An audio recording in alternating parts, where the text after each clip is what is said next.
No audio. Was there no audio on that? There was not any audio. We just imagined it. It was pew, pew, pew, Russians. Pew, pew.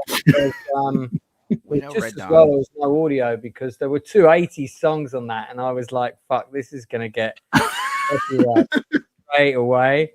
They had a pink, not I pink. thought it was pretty weird that there's a Wang Chung song in the middle of the Red Dawn commercial, but I thought it worked.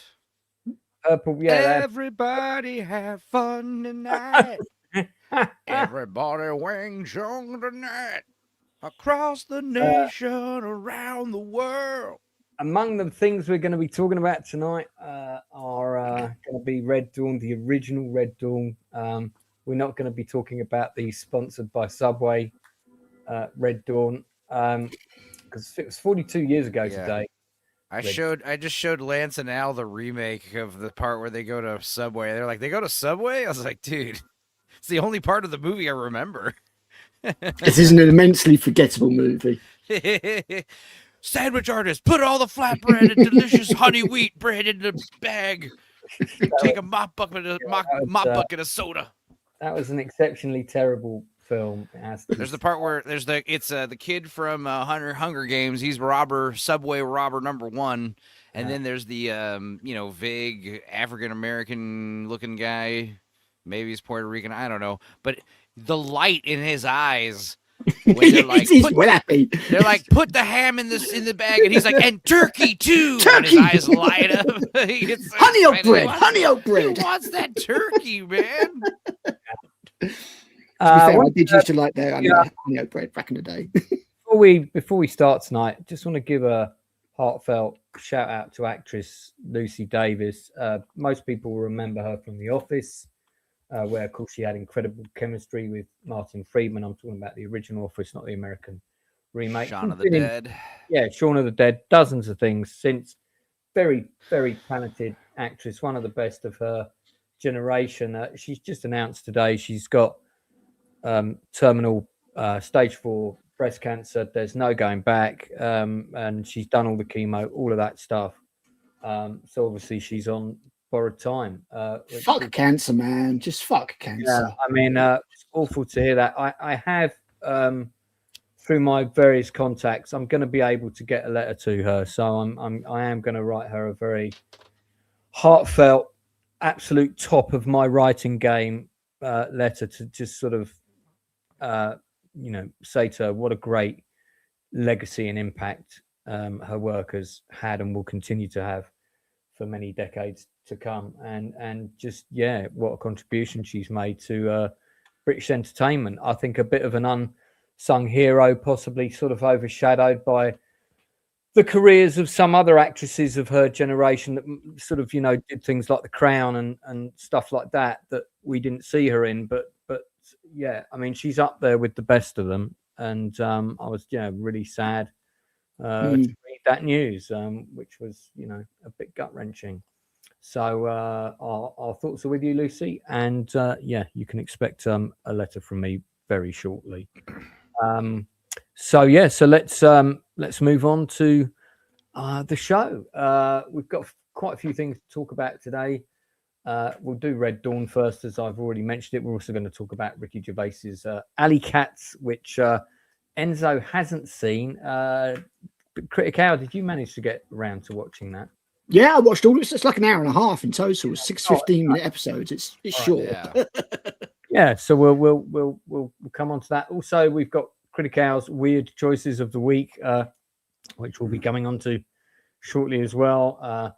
Stupenzo, which films do you have to talk about this week? Just tell me now. I watched The Invite, which is on the thumbnail. Cool. And then I also watched The Furious, which I know other people have talked about. I'm glad you got me to watch The Invite, because I have to say, I loved it. I loved it too. It was painfully... I'm not sure it would have worked with 4 different actors, but those actors are at the top of their game. I was so impressed with Olivia Wilde. And just Olivia Wilde, because she directed it. She didn't write it. Rashida Jones wrote that movie, too. From, Parks and Rec. And yeah. crazy. she's written some things that haven't been amazing. But she's Olivia Wilde. I was really impressed with because she. I guess we'll talk about it later. But I'm imagining Rashida Jones should have been playing Olivia Wilde's character for some reason, but didn't. Yeah. And that would have worked. That could have worked. But is it like a vanity thing that Olivia Wilde chose to star in it and direct it? But yes, the Tron Legacy chick. She starred. This and is the Seth Rogen thing, isn't it? This movie was charming and hilarious and kind of horny. Well, I'll tell you what. Let's jump in with this as we're. It was very sweet. I liked it. But okay, you ever see the movie Carnage with Christoph Waltz and Jodie Foster and John C. Reilly and Kate Winslet? I'm not sure that I have. Is that similar to this? 4 people in a house. Very similar. It's a great movie. It's 2 couples, and they're having a meeting in their upscale apartment in New York because their sons had a fight at school. So the whole movie is like this one apartment, these 2 couples, and that's it. It's very intense. It's hilarious, though.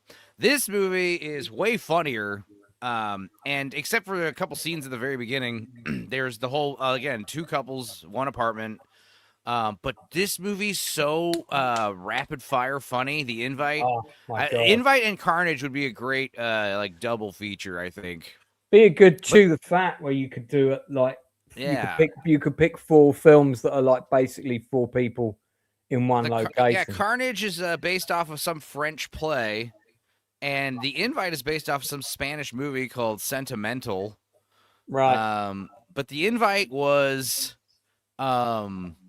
very funny because basically Seth Rogen, he works at a music school. That's all we know at the beginning. He rides a bicycle home. They're in San Francisco. He's riding up those stupid hills in his bicycle, and he's all old, and he gets home, and his back's bad, and he's, his wife is immediately, Olivia Wilde, she starts nagging him immediately, and then it's kind of revealed to him that the neighbors are coming over for dinner, and he's like, no, we got to reschedule. No, I made a souffle.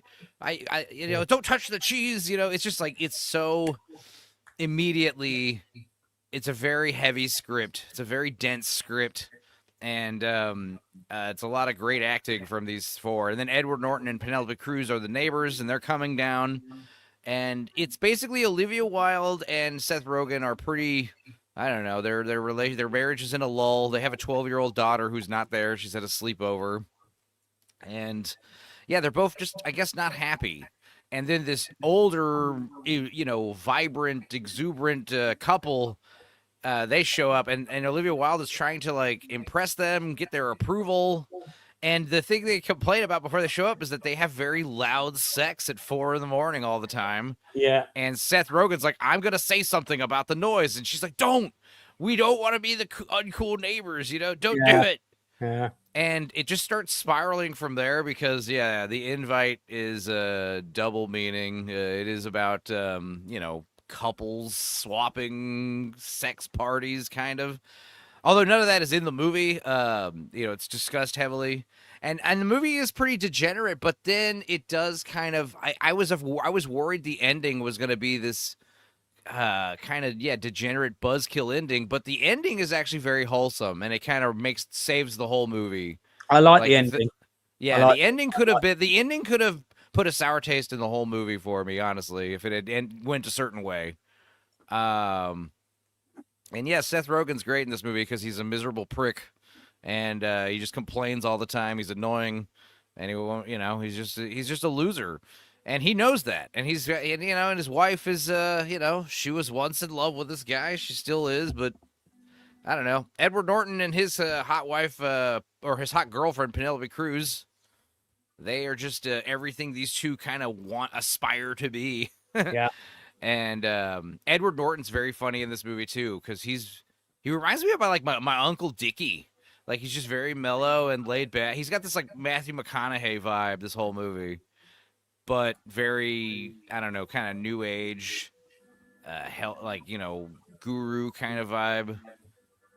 Like, Seth Rogen's constantly just kind of doing these underhanded, insults and kind of subtly talking shit nonstop. And Ed Norton's like, I love you, man. I just love how you just always say what you're feeling, He's just like, oh, you love me, huh? Okay, you don't even fucking know me. Yeah, there's so many good lines in it, and I would want to rewatch this a bunch. I feel like this could reward multiple viewings. But it's one of the best performances of Seth Rogen's career. It's not that he's doing anything we haven't seen him do particularly before, but his timing with his dialogue in this is so spot on. And you can also tell he improvised some bits, because there's one bit where he drops a line where Ed Norton's talking about a time he had sex with this other woman that they've had sex with on a regular basis. And Seth Rogen suddenly comes out with, well, next time you're up there, perhaps you better count the rings. Like the rings of a tree. To see, and he's saying she's an older woman. He says, the next time you're up there, maybe you should count the rings. That came out. A lot of great lines, dude. Well, it came out of nowhere so fast, and you can tell it's improv, because if you watch, it immediately cuts to another shot. But if you go back and watch it, there's about 1 second of everybody bursting into laughing before there's it so cuts many. to another angle. There's a whole lot of like. So blink and you miss it, step away for like stop paying attention for a minute and you'll miss a great line or a great joke. Like I was sold with the movie when, because Olivia Wilde is bitching at her husband because he won't, he's hungry and he's like, don't touch any of the cheese, I'm making a souffle, where's the wine, you didn't bring the wine. He's like, I'm riding a fucking bicycle on the way home, I didn't remember we were having company. He's like, I asked you about this weeks ago. He's like, you didn't ask, you told me, and I don't remember you telling me. And she's like, I'm making a souffle, and you didn't get wine, and you ruined it. And it's just all this bitching. And then the moment I was sold was when the couple shows up. She brings a flan dessert, because she's from Spain or Mexico or wherever. And it's a remake of a Spanish film. Yeah, so they go. There's this great moment where Olivia Wilde walks into the kitchen with the flan, and she opens the oven and pulls out the fucking burned up, destroyed souffle, and without even blinking or hesitating, just in one motion, just drops it into the trash can. And she's like looking at the flan, and then she makes this eye contact with Seth Rogen, like, "Holy shit, I ruined the souffle." And they just have this moment where they're just. I fucking missed that. I missed her dropping the souffle into the bin. It's at the very beginning when they first show up. I laughed so hard. but she makes another one because she's spoon feeding it to him at one point. No, that's the flan. They're eating the flan. Oh, yeah, that's all they eat is the flan that she brought. Right. Yeah, because isn't it so nice? It's like, yeah, and he's trying to say, I want to talk to them about the noise. Complain about the sex noises. Yeah, she's just shoving flan in his mouth. Here, try it. It's delicious. Yeah, it's. I'm with Enzo. I'm glad Enzo recommended this to me. I managed to watch it. I was so surprised, not only with everyone's acting and the story and how funny it was, but just Olivia Wilde's direction. She's a director. She's a good flan. Flan. It is a custard pudding from Mexico.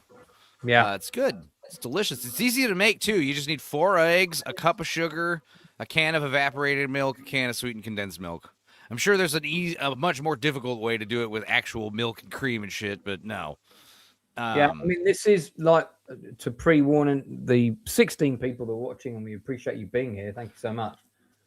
This is basically a play on film, so this would be something that would work very well in the theatre on stage. It's 4 people. The first 20 minutes is basically 2 couples arguing, which is actually, by the way, is really well done, extremely funny, extremely painful. If you've been in a disintegrating relationship and you've been one of those couples, I mean, I've not been in a relationship like that, but God, I know there's a lot of people like, oh, Seth Rogen, or I saw NIELSEN. Oh, I read the synopsis. This movie's going to surprise you. I promise you. You should definitely watch it. Don't let the fact that Seth Rogen's in it put you off. I'll check it out when it gets to streaming for sure. It is. It's out there now. That's why. Oh, it's on streaming, is it? Oh, but the thing is, I wanted to watch it earlier when it came out, and there was like a shitty cam out, but I couldn't watch it because I would skim it, and every time I would land on a part to see the quality of the cam stream, there would be a bunch of people in the audience laughing their balls off, and I was like, Jesus, I can't hear the movie, so I guess we'll just have to wait till it gets out on digital. But yeah, I don't know how much credit Olivia Wilde should get for this. Like, does the movie look great because she has a great cinematographer? I know she had a great editor. Whoever was editing this movie did an ace job. The editor did an amazing job, especially as they clearly had to cut round the actors, balking and breaking into laughter a couple of times. And like I said, the script is, Rashida Jones. She does a great script. I don't know how much of the movie's improv. I don't know how much of it is based off of or taken from the Spanish original movie. But having read the synopsis for both, it looks like it's fairly close. But I'd expect a few Americanisms in there to try and sort of, localize it a bit more. And it was one of those movies where they kept the plot under wraps, but it was kind of obvious for the trailer that they were going to be inviting them to. It's not just they're being invited to dinner to the house to see the apartment. It's also the other couple is going to invite them to their sex soirees. And they feel like Olivia Wilde's like face when she realizes they're getting that invite is like it's like when a woman's getting her house is they're getting accepted into the country club, like they're so proud. She's so proud of herself. She's like, I still got it, I thought it was a very funny movie, very charming, very cute, and I don't know. Definitely. Well, I didn't hate Seth Rogen in the last film I saw, so yeah, I'll check this out. I would totally watch this again and again. Yeah, I would probably watch this a bunch, like throughout the rest of my life. I think I'm gonna. It's the 30th movie quiz of mine this year. It's been running for 30 years. I'm gonna do one on. I'm gonna do two. I'm gonna do the one in my house that I invite my friends to, and I'm gonna do one online on the YouTube channel. So these will both be in November. I'm definitely going to show a clip of the invite at the one when people come to my house. I would also definitely recommend Carnage. If you liked this, go watch Carnage too, man. You know what? That got by me, and I'm surprised that got by me because anything that's with a good one. John C. Reilly in it, I would always watch. But when I look at it is a Roman Polanski movie. Yeah, so. I mean, it's based on the play by Yasmina Reza, who also gave us, I think she wrote the play Art, which, by the way, is a fucking great play. And Danny Webb, I saw Danny Webb in it. And this came out in 2011. And that is the year that I met my ex-wife. So I was far more focused on dating and things of that nature than I was kind of what films were coming out that year. And this must have just been one of the ones that got by me. Sadly. Yeah, and I know this is gonna sound fucking. I don't know, man. Maybe I just wasn't in the right headspace, but me and Mother watched The Furious, and my mom loves action flicks. Die Hard's her favorite movie, and I was like, because like when I'm thinking of something I should watch with Mom, I'm not thinking, I should watch The Invite, the sex movie with Mom. I mean, she's not into that stuff. She likes to laugh, but she wants something dumb and easy to digest and something with a lot of punching and, blood and stuff. And I put on The Furious, and I swear to God, both me and my mom were just like, this movie is getting boring. I like The Invite way more than The Furious, and everyone's raving about how The Furious is the fucking most badass shit this year, and I could agree with that. It is a pretty badass movie. Did it have fight scenes that just kind of went on and forever? On and the thing is, if you've ever been in a real fight, you don't just like fight 6 guys and get cracked in the head a bunch with like sticks and stuff and constantly kicking each other in the stomach and punching each other in the face.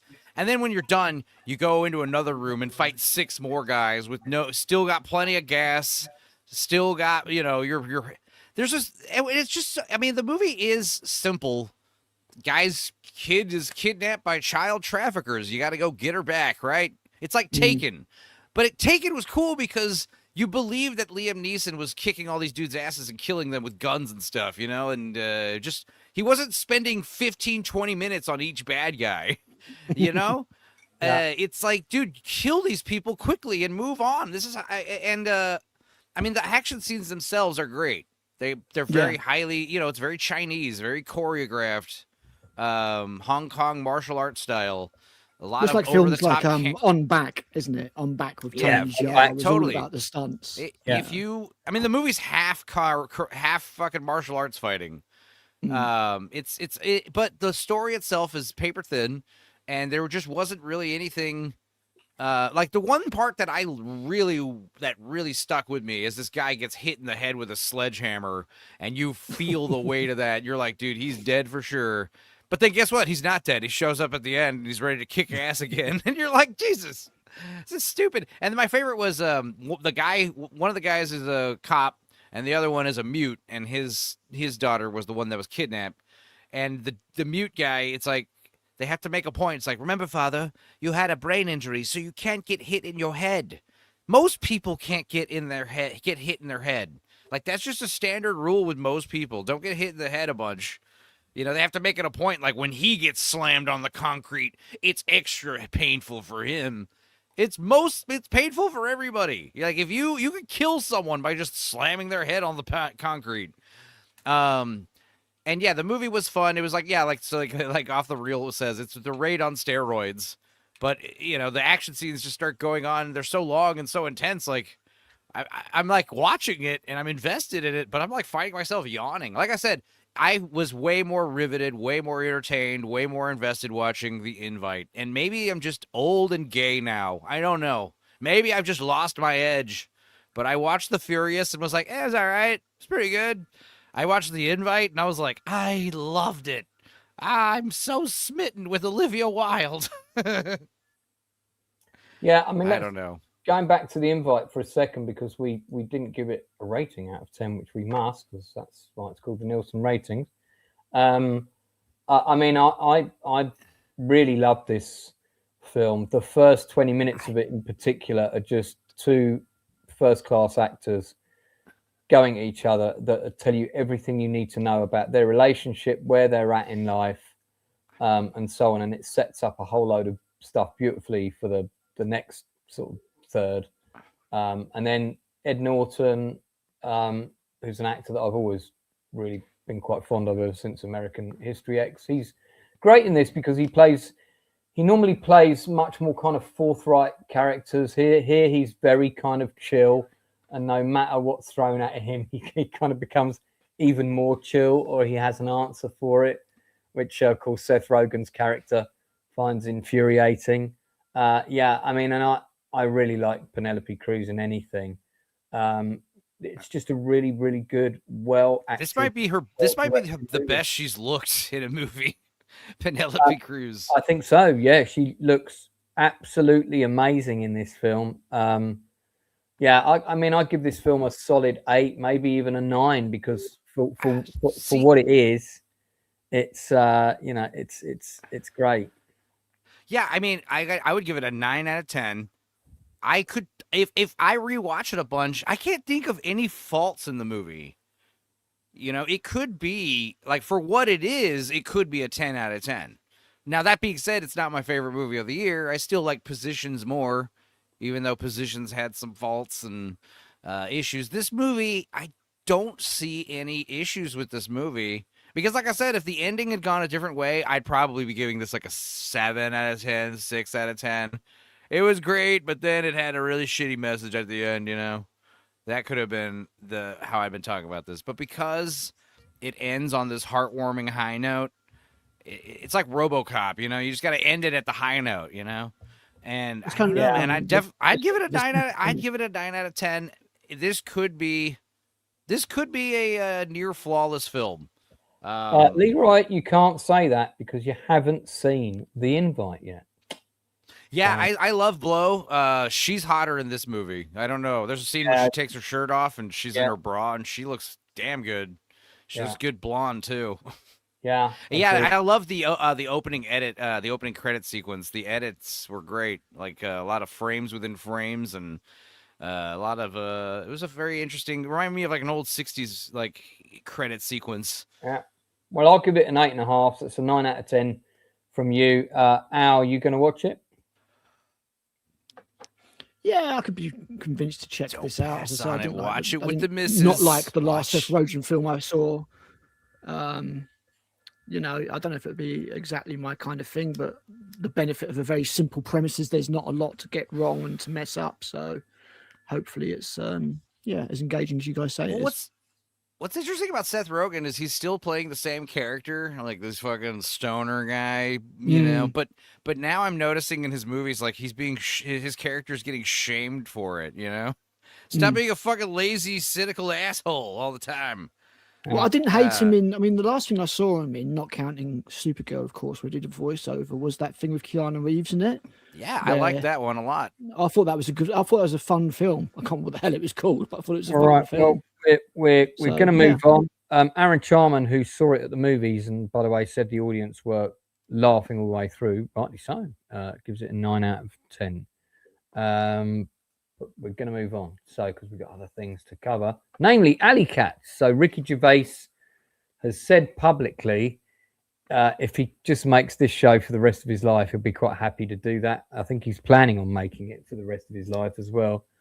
I think it's 6 15-minute episodes, if I remember rightly. Yeah, 6 episodes. They're about 15 minutes long. So if you're a child of the 70s, you may well remember a Hanna-Barbera cartoon called Top Cat.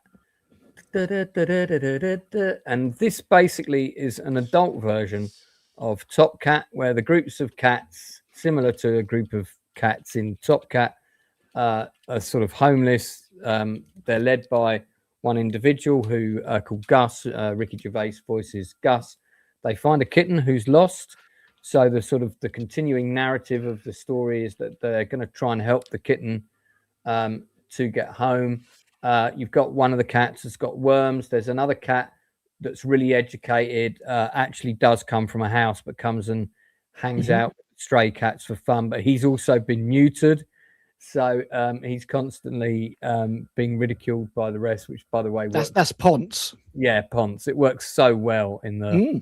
It does. The voice actors are great as well. Voice actors are all across the board are all brilliant.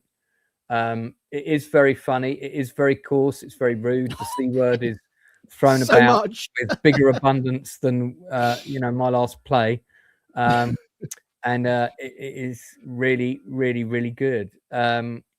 If you just want something to stick on while you're unwinding for the day, this is pretty good fun. But I think the thing that some people will probably miss, and that Ricky Gervais, both in Afterlife and some of his other recent work and his stand-up routines, he's obviously at that age where he's thinking a lot about death and what happens, and also the time that we have left and how we should spend it, and so on and so on. And one of the themes running through this piece is that these cats are beholden to no one. They can do what they want, but they waste a lot of time just sitting around talking about nothing and not getting anything done, which, if you feel like you've had a week like that, which I have occasionally, I can relate. And then if you're a workaholic, like I also am, you beat yourself up for sort of not achieving anything in that week, So there's a lot of themes about time and mortality, that kind of stuff, with some really good messages. The kitten's constantly asking Gus, what happens when you die?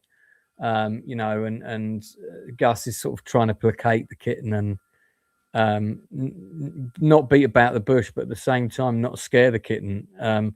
So there's a lot of really interesting stuff. By the way, the chat has been disconnecting all night, Leroy, so it's not just you. So I really liked it. I thought it was really good. And yeah, more please. Quite happy to see this. I would quite like to see him write a rival show called Dogs, and then they could cross over. I think that would be really interesting. So there's lots of mileage here for him to delve into the domesticated and stray pet world and give us some more things. Critic Al, what did you think? Yeah, I very much enjoyed this. The as you say coarseness of it is going to put some people off. Like, it is literally this, that is constantly really very liberally used in this. Oh yeah, and even for somebody like me who's far from a shrinking violet, I was like, it is a little bit unnecessary. But this is essentially cats do philosophy. It's very, very well done, and yeah, at moments there's like absolute toilet humor, like where the Puke, the ragged guy on the left, is trying to get a bee to sting his dick, so it gets Oh 5 my times God! bigger. So his dick will swell up and look bigger. Yeah, and then it gets And that's his head- mild. That is seriously head mild head compared to some of walking the stuff around that with comes up in this. massive balls. the- There's some stuff in level here of that's humour. really like really sort of gross. But Yeah. then what will happen is there'll be like a little couple of minutes sequence or something where they will talk about mortality and the value of life and stuff like that, and you'll just go like, oh wow. And I do feel that Ricky Gervais is probably one of the only people who consistently manages to do this. Yeah. And he'll flip that switch between the most gross out humor you've heard, which will either be to taste or it will not be to taste. And then he'll do this kind of philosophical, heartfelt switch, and there'll be a scene full of pathos.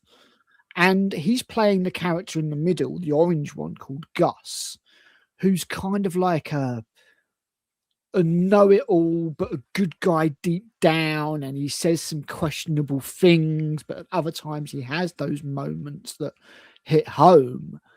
And it's really good. All the characters do something different. Like the guy at the back, the black and white cat, is called Fang. And he's like a proper, yeah, bish, bash, bosh, have it, mate. Yeah, I'll fuck up that kid. And they all have their place to play and their part to play. And the orange cat at the back is done by Diane Morgan, who we mentioned the other week on Android, and she's from Mona Cook. National treasure of an actress. Yeah, she's great in it as well, and she's thick as 2 short planks, but she also comes to the sort of realization that she wants kittens and she's not getting any younger, and she fancies the guy who can't give her any because she fancies the guy who's been neutered. Yeah. Ponce, who lives a life of luxury, but they're having that conversation around sex and under which normal circumstances he would normally be aroused, and he knows it, but he just does that face where it's like, nope, still not feeling anything. Yeah, got nothing because my balls have been chopped off. Yeah, and it's such a funny moment. It's so like cruel, but also hilarious. I mean, it's like the very start of the first episode. Ponce walks past and Gus just smacks him in the head, and he's like, "What did you do that for?" He's like, "I don't know. It's just what I do, innit?" And it's like, yeah, cats do just bat things on the head when they walk past, and yeah, it's been done with a genuine heartfeltness and a real sort of, as you say, awareness of life from somebody who has lived life and has a certain perspective on life. But you'll have to wade through some proper, I mean, I found it funny, but I've got a sick sense of humor. There's some, especially from Puke. Puke's the one. It's like, especially when you find out how he goes fishing. But yeah, I enjoyed it. I really did. And I'd love to see another series. It's really good. I agree with this comment. I believe God does have a sense of humor. Well, looking at the world right now, fucking must have, eh? Must have. Yeah, pretty sick sense of humor, I would say. But there we are. So but no, this is a recommendation from me. Just know that you will have to get through some. How raunchy is this show? Like, you couldn't do this live action, right? You couldn't show it to kids. You could not show it to kids. No, I know, but could you get away with doing this? Like, I guess you say live action, and I'm just thinking of that Cats movie with Judi Dench. I don't want to No. Yeah, if it's a bunch of humans in cat suits, none of these jokes would fly, right? No. Not really, no. It works because it's animated. Right. Yeah. And I mean, they look down upon humans in it totally. They do, yeah. Kind of how cats come across. It's not Simon. How British is this show? Very. It's pretty British, but it's the kind of British that I think Americans will really dig. Are British alley cats that much different from our own in America? I have no idea. All ours get sent to Chinese restaurants here, so I don't know. Yeah. And there's actually a joke about that in the program. So yeah, indeed.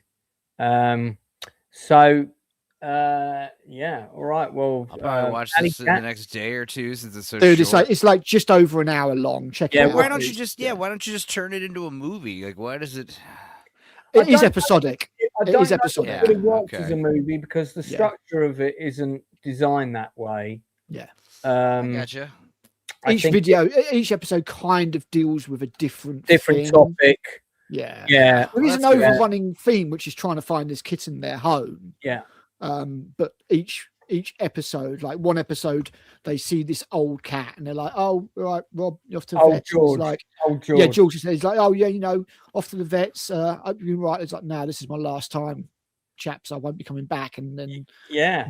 these things keep happening that stop them from looking for the kitten's home, if you know what I mean, because it keeps making them that's reflect. a really sober moment because they all know that that's coming one day. Yeah, exactly. Yeah, scene with his mother as well. yeah, totally. And these are all kind of relatable human issues in a way, but Mhm. you're just seeing them through cat's eyes.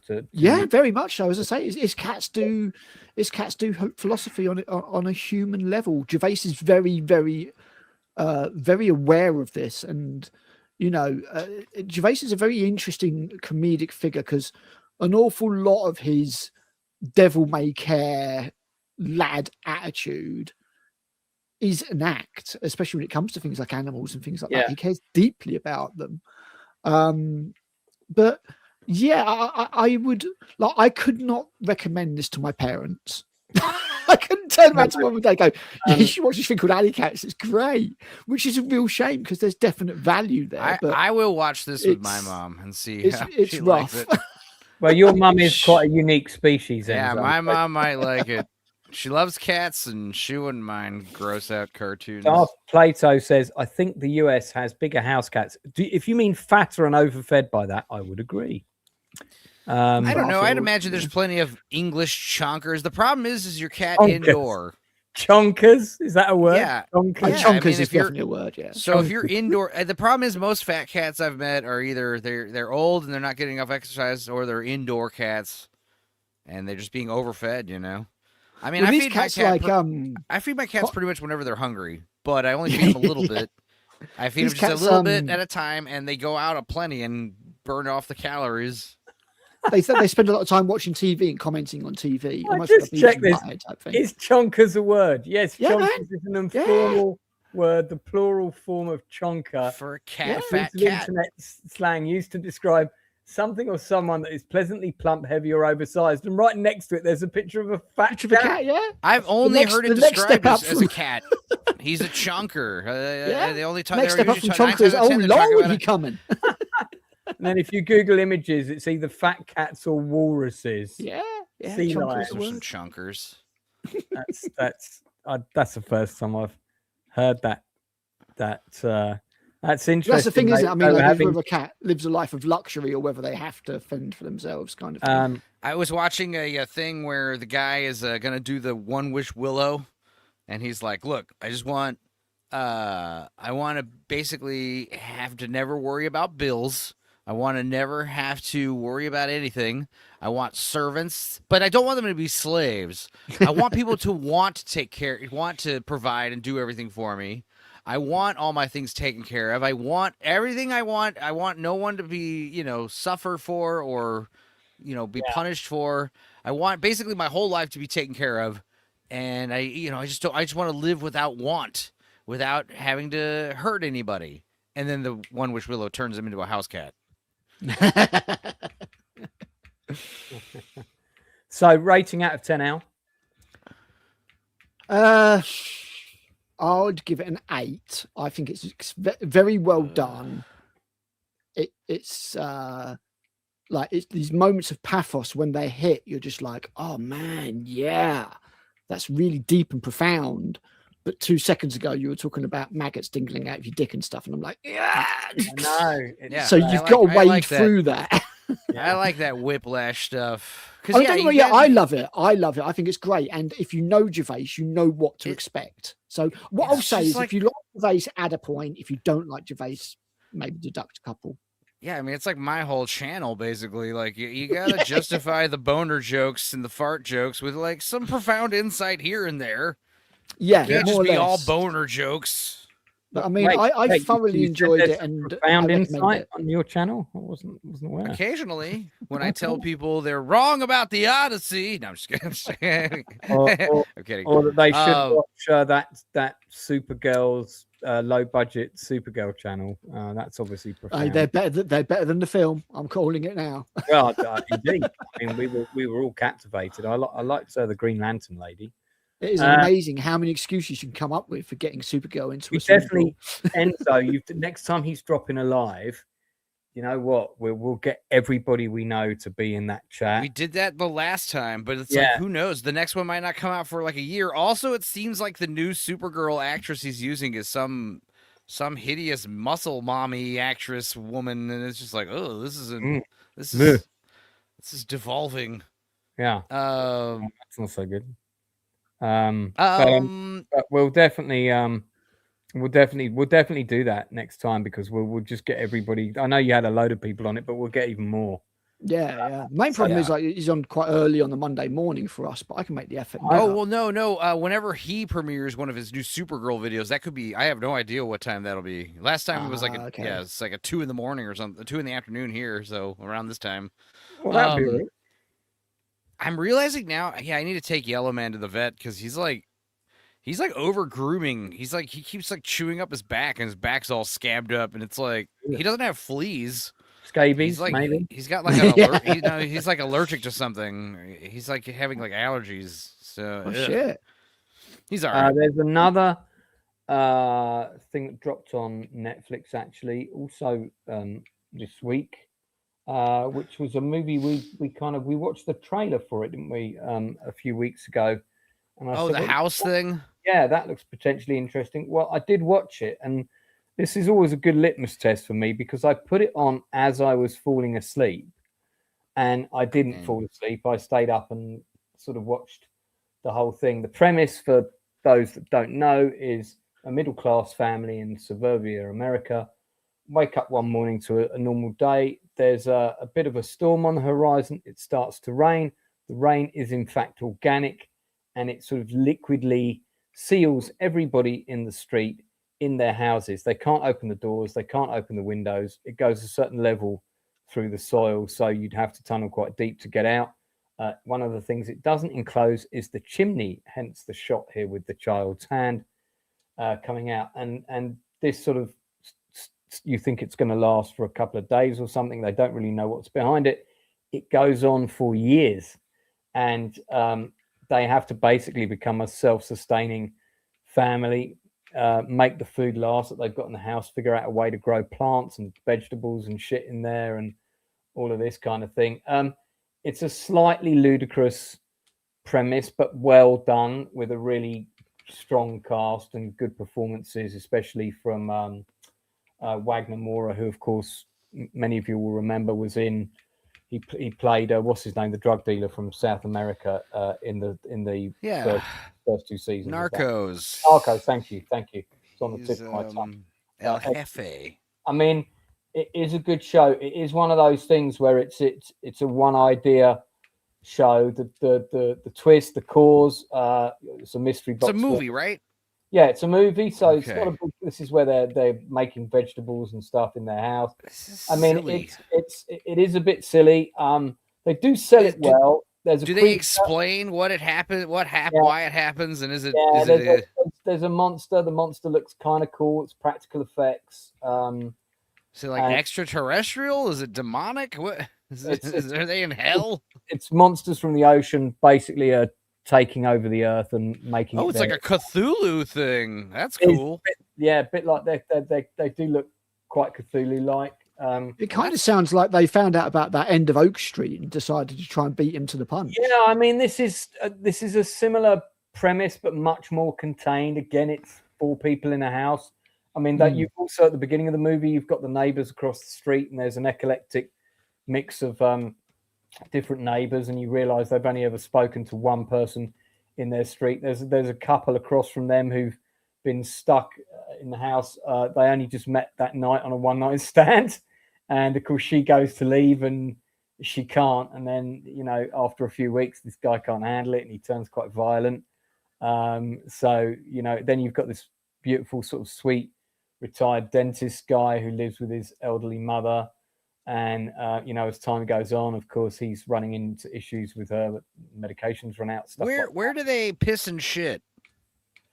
Well, that is mentioned, but It's like The Sims. Explain it. Spoil it for us. How do they pee and poop in this house? I don't go into it extensively. I think basically like a hole's dug in one part of the house, and makes sense. And they just shit in it for years.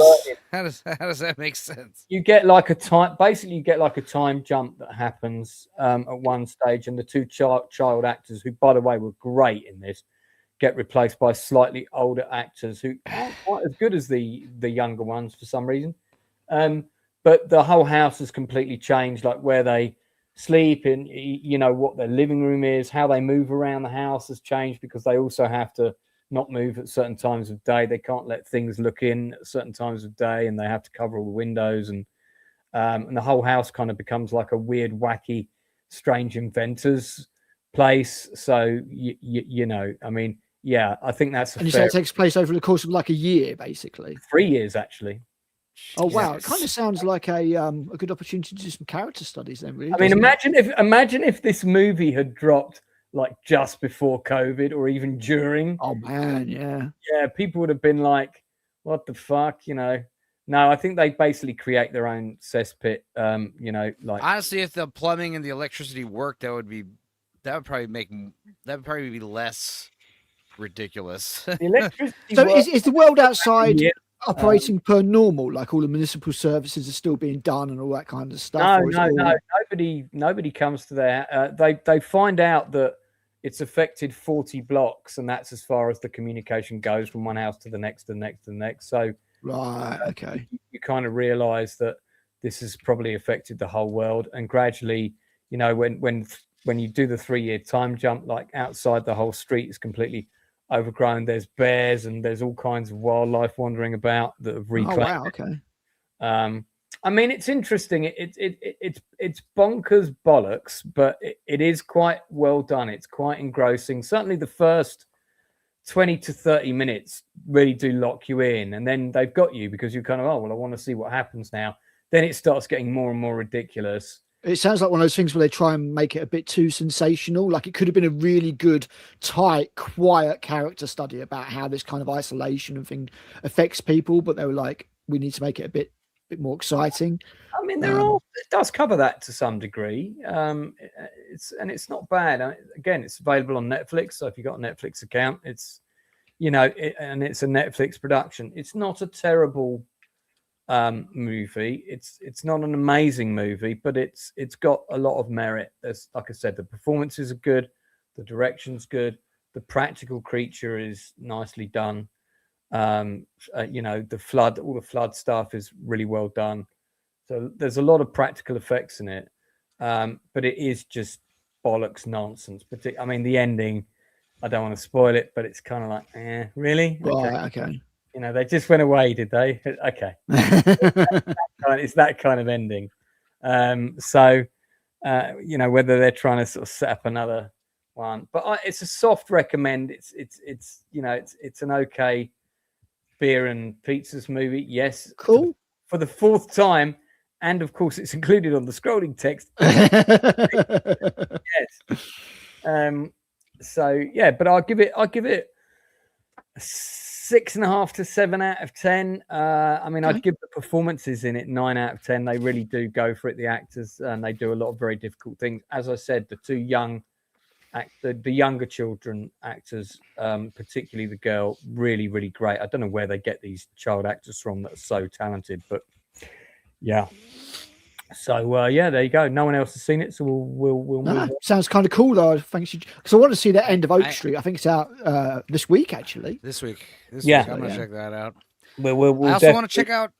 Talk about that next. What else came out last week? Something I don't remember, but Tony. But it doesn't come out on wide release until the 20th. So, I do want to watch End of Oak Street. Anything else about The Furious? Because just to give it a rating before we move on, because you mentioned it. I mean, man, for a Hong Kong action flick, for the martial arts stuff, yeah. I mean, it's like a 10 out of 10. but as an actual movie, As an actual movie that makes sense. 6. I mean, it makes sense. Does it feel like a I mean, deliberate throwback to those kind of movies? Absolutely. I mean, Yeah. the Chinese people love their wire work. They love their not just choreographing the fight, but choreographing with the camera. You know, all that stuff's Mhm. very awesome. I don't like the sped up film look that every action scene has. I don't like when they do that either. They do that. They overuse that all the time. There's a lot of yeah, a lot of generic John Wick atmosphere where it's always like there's rain and neon lights and shit constantly. You know, it looks cool. But like I said, it's like the lightsaber fight in episode 3. It's like it just goes on for these fights go on for so long they become silly and boring. And, Yeah, it's like you get that bit where they're literally both twirling their lightsabers at the speed of light and missing each other, and I'm just like, what's actually it's like happening? the 100th time you've seen John Wick shoot someone in the head. Yeah. It starts losing its impact. The fucking 1,000th time you're watching Chinese men slap each other and, you know, grab each other's feet when they're kicking each other. I mean, it just gets boring, man. Yeah, agreed. I mean, it's a big brawler film. So, I mean, as a brawler film, yeah, it's fucking ace. But, I mean, I don't know. Like I said, maybe I'm just getting old.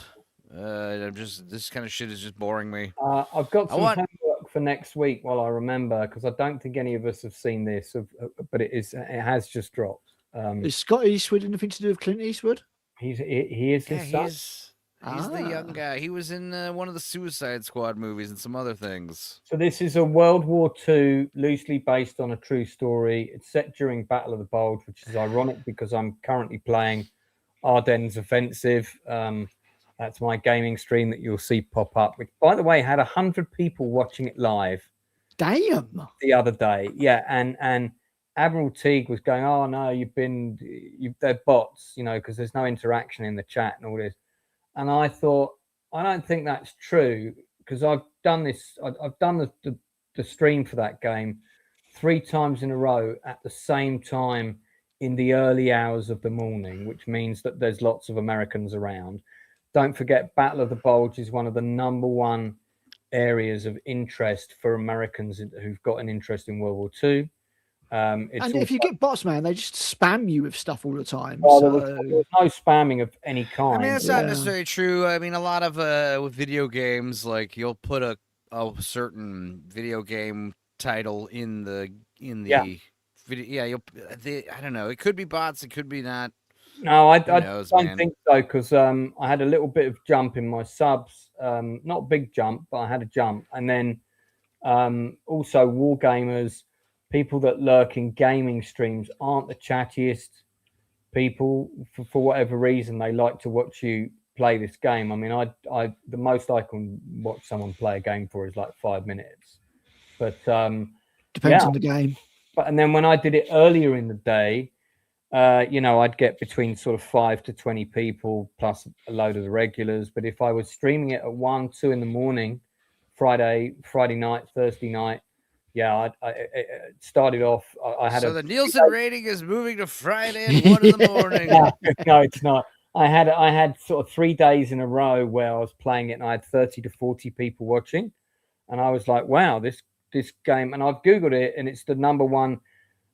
It's the #1 game on the Ardennes on PC, and so that's a big thing. Also, the other thing I was doing that I wasn't doing on other streams is I was doing a hashtag post with all these World War II links.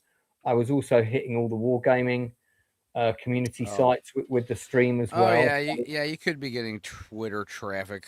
I think so. I was definitely. Yeah, I mean, I forget to do it, but when I plug my streams on Twitter, I definitely get more views. A lot of times I forget, and it's not a big deal. But yeah, so I always forget to use Twitter in any meaningful way, to be honest. So look, this is just one movie. I don't know if it's any good, but homework for next week. So we'll watch this. Cool. Netflix or? It's available on Hacking. So yeah, wonderful. I should look for it in Hacking. Yeah. Based on true events. We'll see what it's like. I'm probably going to do a Battle of the Bulge edit super movie where I take the 1965 movie that with Robert Shaw, which historically total bollocks, but has some great sequences in it, and some things of it they do handle really well. And then I'm going to edit that with about 7 other Battle of the Bulge movies and try and create like a super bulge narrative movie with all these different scenes, and I'll redo the titles like I did. So basically what I did was Bridge Too Far, make this Super Bulge. Need to have a halftime Super show. Bulge. That's what it's going to be called. Super Bulge. That's pretty good. Yeah, that would go down well. That would go. Let's talk about this quickly because it's the 42nd anniversary. I was going to mention it at the beginning. Enzo, do you remember where you first saw Red Dawn? Was it on the big screen for you, or was it one of the ones that Mum let you stay up and watched? I remember the first time I meaningfully watched Red Dawn, because I had seen it before, but like the first time I like sat down and realized this is a really great film was I think in high school, and it was one of those things where I just rented it randomly, or maybe it was on TV, but because I had seen the the history teacher getting gunned down before. I had seen the Wolverines. I had seen it before, but like never before was I like impacted by Harry Dean Stanton's like whole speech, avenge me. Like avenge me used to be a joke, right? And then there's one moment when you're older, you watch it, you're like, dude, this is hardcore. Yeah, it's so good. And I remember showing it to my friend Joanna, who was like younger than me, and shit, I don't know how old she was at the time, but it was like, I remember this is like, girly girl cheerleader chick. And I remember she was looking at me like crying, like tears in her eyes, like this movie's insane. And I was just like, yeah, this is good. But yeah, I don't know. It must have been around the late 90s, early 2000s when I first like watched the whole thing with like emotional resonance and just was like, wow, I need to get this movie. I need to buy this movie. Yeah, that's when I became a Red Dawn fan. This is one of the best, like, Cold War movies. Yeah. Hunt for an episode where you could put in that category. Because whenever we talk about like excellent, because like all the great right wing, all the great conservative, I wouldn't even call John Milius conservative. He's almost like borderline anarchist. So he, but like, yeah, whenever you talk about, oh, conservatives don't make great art, and it's like, yeah, but all the ones that did make great art have been either aged out or blacklisted, or in John Milius' case, both. He's dead now, right? But John Milius, man, that was when I became like a John Milius fan, and I was like, oh, he wrote Red Dawn, or he wrote Conan and a bunch of other stuff. I realized like, oh, this guy is someone to check out his career. Yeah, I don't know, Red Dawn, man. And also like it was the first time I realized like, oh, Patrick Swayze and Charlie Sheen and Jennifer Grey and Leah Thompson like doing something so out of their wheelhouse. Especially at the time. This is all quite early on in their career though, because Swayze hadn't yet done Dirty Dancing. Leah Thompson hadn't yet done Howard the Duck and destroyed her career. Jennifer Grey hadn't yet done Dirty Dancing. I was going to say Swayze and Grey still liked each other at this point. They did, and Sheen. Well, they got on okay on this movie, but I think by the end of the shoot, they were not getting on well. So when they got cast opposite each other in Dirty Dancing, that kind of then went, they hated each other's guts when they were shooting Dirty Dancing, which is, it's surprising to learn that because they do have good chemistry. Good chemistry, yeah. So they hide it very well. Like, yeah, I don't know. Like I said, when I was a younger kid watching this movie, it was like Wolverines. And then when you get a certain age, you're like, dude, these are high schoolers, like murdering and dying in war. And this could happen. This, and I love the idea too. You can't bomb America, so what do? Ground invasion. Like, it's the only way for it to work. You could easily reset this in the Ukraine right now Get closer to your microphone. I don't know where you are. Where are you standing? Reset this in the Ukraine right now, and it would totally work as a movie. Let me. This is the vinyl soundtrack for Red Dawn. This was not readily available in the UK. Who's the score by? You could only go to Tower Records to get this. Is it Basil Papadopoulos? Who did the score? Yeah, it is. It's Basil Papadopoulos. Yes. Yeah, and it's an amazing score.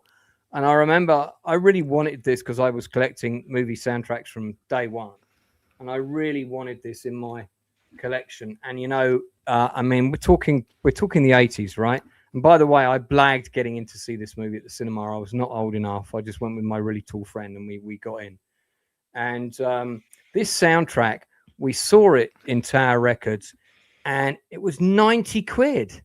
And that's about £300 today. And I took it up to the counter and I said, "Is this price right?" And they said, "Yeah, it's an import. It's really rare."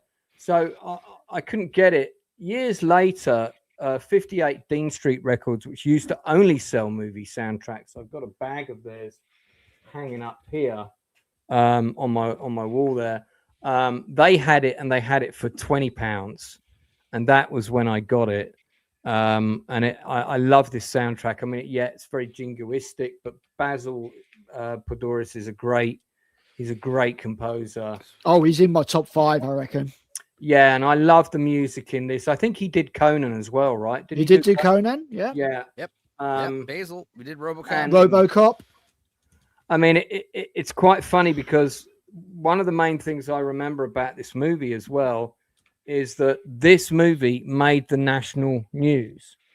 And the reason it made the national news in the UK was because obviously it was the height of the Cold War when the film came out. It dropped at UK cinemas in 1984. So I was very underage, but I was tall when I went to see it.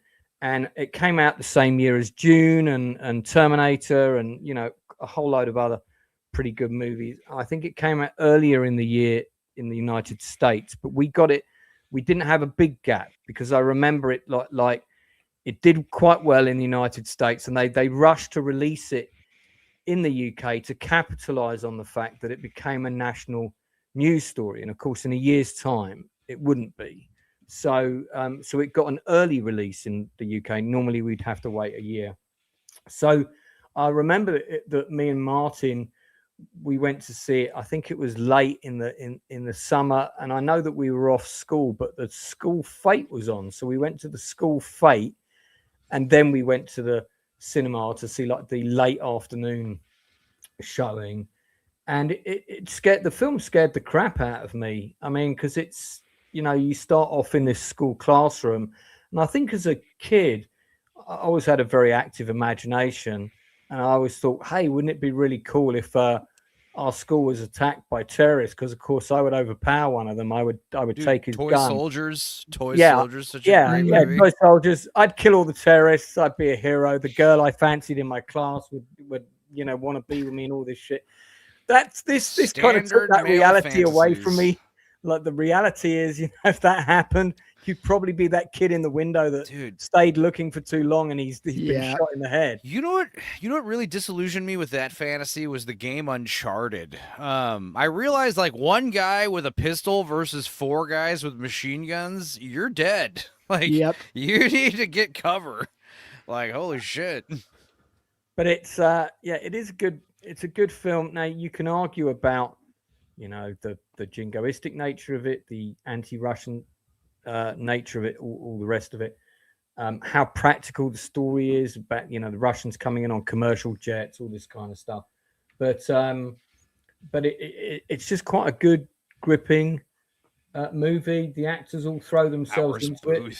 Yeah, Powers Booth is great in it. Everyone's at the top of their game. Everyone's in the prime of their youth. Thomas C. Howe did this right before he did The Hitcher. So I went to see The Hitcher because I knew him from this movie. That's why I wanted to see it. And everybody's got great chemistry in it. This is pre-Jennifer Grey's Nose Job. Her old news. And I mean, one of the actors in this was in Salem's Lot on the top right there, sitting above Jennifer Grey, Brad, I think his name's Brad, somebody, he played one of the kids that gets turned into a vampire. The kid who's on the bottom left, who played Aardvark, who I thought was a massively underrated actor in this. I don't remember seeing him in much else, but it's got some great sequences. And 42 years ago today, this came out. I can't believe it's been all that time. So yeah, Swayze was about 30 when he did Red Dawn. Well, he plays the kid that's not at the school. He's like he's the older brother. He's the older brother, so he gets He's away with it. dropping little Charlie Sheen off to school, and then Yeah. like an hour later, invasion. Yeah. I do love how it just starts and just escalates. You know, like Yeah. what are these parachuters doing? It must be a plane that crashed or something. Yeah, and it's just kind of one of those things where they just don't believe it could happen, and it's like, oh shit, it is. That was the log line on the poster. I'm sure in the UK the log line was something like, "You wouldn't believe this could happen." ... something like that. Yeah, I mean, it wouldn't. I mean, like I was saying earlier, like no, sure, you could. The only thing that would be logistical would be ground invasion. But I mean, I'm not saying it would work, but I mean, technically there is a ground invasion happening right now, you know, but they're just coming in a different way. They're not paratrooping in. This is the premise at the beginning. Soviet Union suffers the worst wheat harvest in 55 years as labor and food rights in Poland. So Soviet troops invade. Cuba, Nicaragua reach out. The prologue, just like kind of setting the tone. Shit's fucked out in the world. Yeah. Yep. I mean, it's so good that we don't live in a world like this now, where all this shit's happening, and you know, shit like this could happen anytime. I like the way England gets a mention in the movie, except for the UK, but they won't last very long. So it's like, oh, thanks. I'm not even sure we'd get mentioned these days, Lance. To be honest. Yeah, well, we do get a mention in this, but that's it. Doesn't the Powers booth have a line where it's like 500 million Chinese people can't be wrong? It's like, don't you mean 1 billion? He's like, no, and then he pours a drink into the fire, and it goes. 500 million. I didn't stutter. Yeah, because there's been like a limited nuclear exchange elsewhere in the world. But yeah, it's China and America versus the Soviet Russia, Nicaragua, and Cuba, basically. Yeah, but it's a good movie. I mean, it's you know, you can watch this today and it still holds up pretty well. Right. I would say. Like when you talk about like generic action flicks, generic war movies, but there's something. First of all, the fact that this is kind of like a, this isn't historical. That makes it so much cooler. Alternate history. But also the fact that, yeah, like this movie has the emotional resonance. This movie has the heart. This movie has the weight. I think that's the thing is it's got the characters and stuff like that. It's not all about the fighting or anything like that. It's about what the characters, what happens to them. It sounds a bit cliche, but the journeys and the changes that happen to them because of the events. Yeah, that's what makes it the movie, in my opinion. These are like normal high school kids, and by the end of the movie, they're practically shouting "Allahu Akbar," fucking blowing up tanks and stuff. Yeah, I mean the surgeons. It's like radicalization, the movie. Because at the end of the movie, he kind of the two brothers. When I remembered the sort of before the last kind of battle sequence, says, "Me and Matt, we're all used up. Somebody's got to survive. Somebody's got to tell the story." And I think it's Danny and Leah Thompson's character are the only two that make it out. I mean, spoiler alert, but I'm sure everyone's seen this film. It's 42 years old. I think you're probably okay with spoilers. Yeah, there's Enzo. He stayed too long to look out the window. So this bit's great, where the self-propelled rocket grenade comes in the door. Now this is pre-CG, so they must have fired a version of this, probably like a cardboard version. Yeah, I was going to say no version or something. But they fire it for real. I mean, it comes through the door. It's really well done. Blows a load of students out the other side. I like this kind of cool camo that the Russian paratroopers are wearing. It's kind of cool. Now, I don't know if you guys, not long after this, about 3 years later, this dropped on American television, and this also made the national news in the UK, which was America. This was a mini series. It was 4 parts long. We had to wait until it came out on VHS. Not seen this. It's set in a post Soviet ruled America. Internal corruption sort of destroyed the country. Russia swooped in. You don't see the invasion, and now there's an occupying force called the SSD, and then they work with the American Home Guard in different states. And Chris Christopherson is sort of like a former political leader who's fallen from grace, but is believed to be the man who can reunite the country. The late Sam Neill plays a more kind of modernist guy who's embracing the Soviet way of the future, and they're breaking up America into different mini countries now. And the first stage of that is calling one Heartland, and you see how they're re-educating all the kids with the sort of, the Soviet collectives and all this stuff. Okay. It's actually really clever and also quite frightening. And one of the things I did, tell I had a habit of doing this when I was younger. I got this show and I re-edited it so all the action scenes from Red Dawn were in it, so that I could show the invasion happening and then go on to this show. So I edited it. This was already like a 7 or 8 hour miniseries. I edited it into like an 11-hour. I edited all the scenes in from Invasion USA as well. So this is this actress has been on my channel, and we talked about, and she also played Ferris Bueller's mother in Ferris Bueller's Day Off. We talked about this show on that interview, and if you haven't seen it, it's an absolutely fantastic interview. These are the original UK VHS covers, and they were quite sort of haunting, set during that year of 1997. See, the reason this invasion happened was because Britain was raving. We were basically raving so hard that we didn't notice the Soviets take over America. So yeah, but it's worth watching. It's an interesting timepiece, this show. It's got some good action scenes. It's got a balls to the wall action finale where the Americans all storm the Russian kind of base, and it doesn't give you the ending that you want, though. So it's kind of brave. And again, look who did the soundtrack, Basil Podoris. Again, oh, cool. Yeah, and the soundtrack for this is pretty good as well. So yeah, he's got a very distinctive style, which means that he has a very limited sound. But I do really like what Basil Podoris does. I think he does better than anybody else. I used to have this triple VHS set, but do check out my interview with Cindy Pickett. She was one of my favorite guests. I mean, just such a lovely woman. And then if you watch the last 20 minutes of that interview, it's absolutely heartbreaking. I said, do you want to talk about anything that you've never covered in your life, or, a story maybe? And I was kind of referring to, an on-set story maybe that you never told about, working with, I don't know, Matthew Broderick or something like that. Suddenly she came out with this whole story about meeting her child for the first time, who'd been taken away. She had an illegitimate pregnancy when she was a teenager.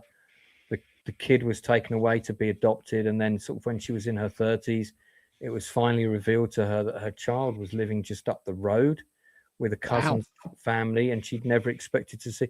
This all came out on my show in the last 20 minutes. And of course, because I'm adopted and I can relate to some of those issues and the abandonment issue, and man, I mean, we had a real moment, and it's you watch that interview, it's pretty heartbreaking.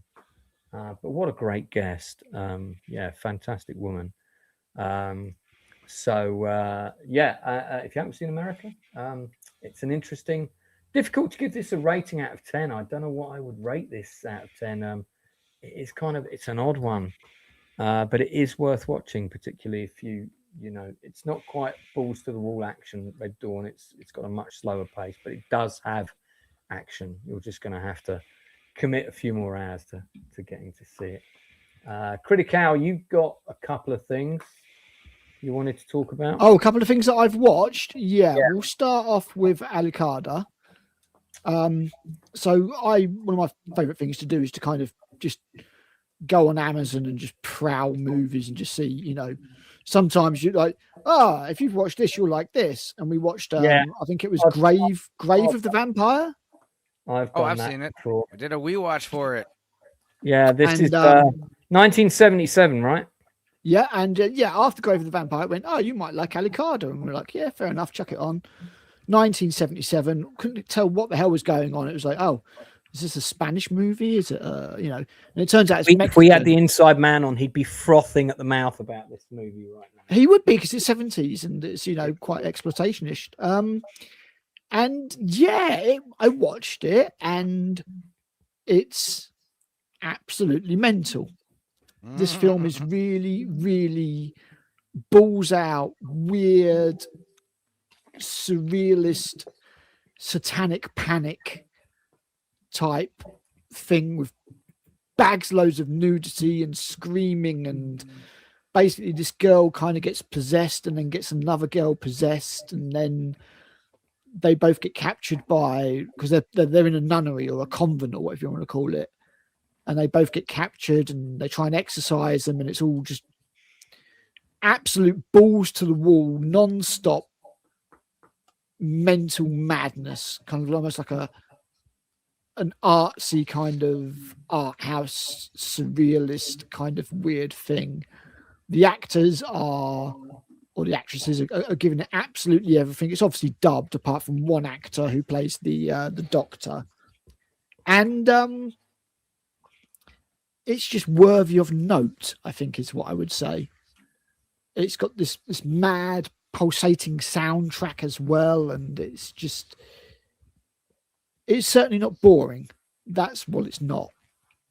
So I just thought I'd mention it for this one. Really, I've checked IMDb. You can go through the screenshots. There's no nudity there.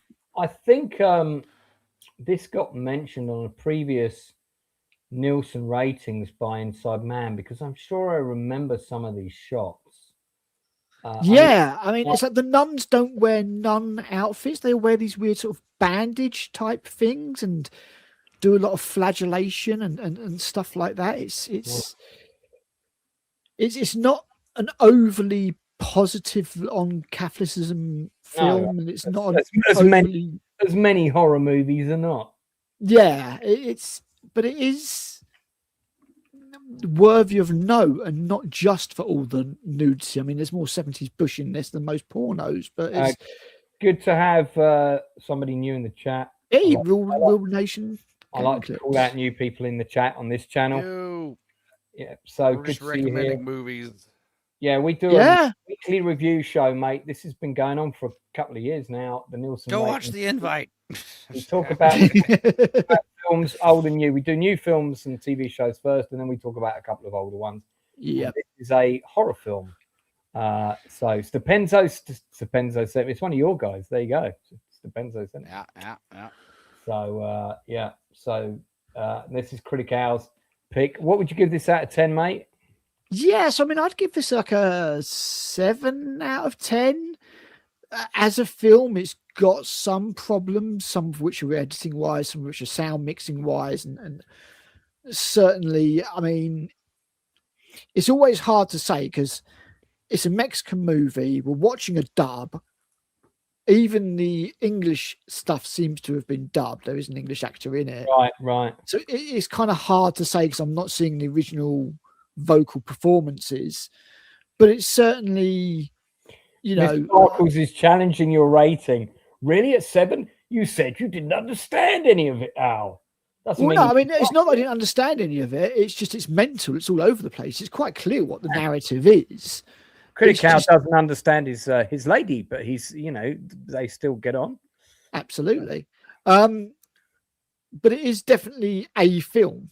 It's not a film that exists. Yeah, but what I mean is it's a film, as in it is a piece of visual art. It's not like a kind of weird slop. She's not being sold. 7 still doesn't make a lot of what you get in this era is that kind of direct to video, just knock it out, and it's just a slasher flick or something like that.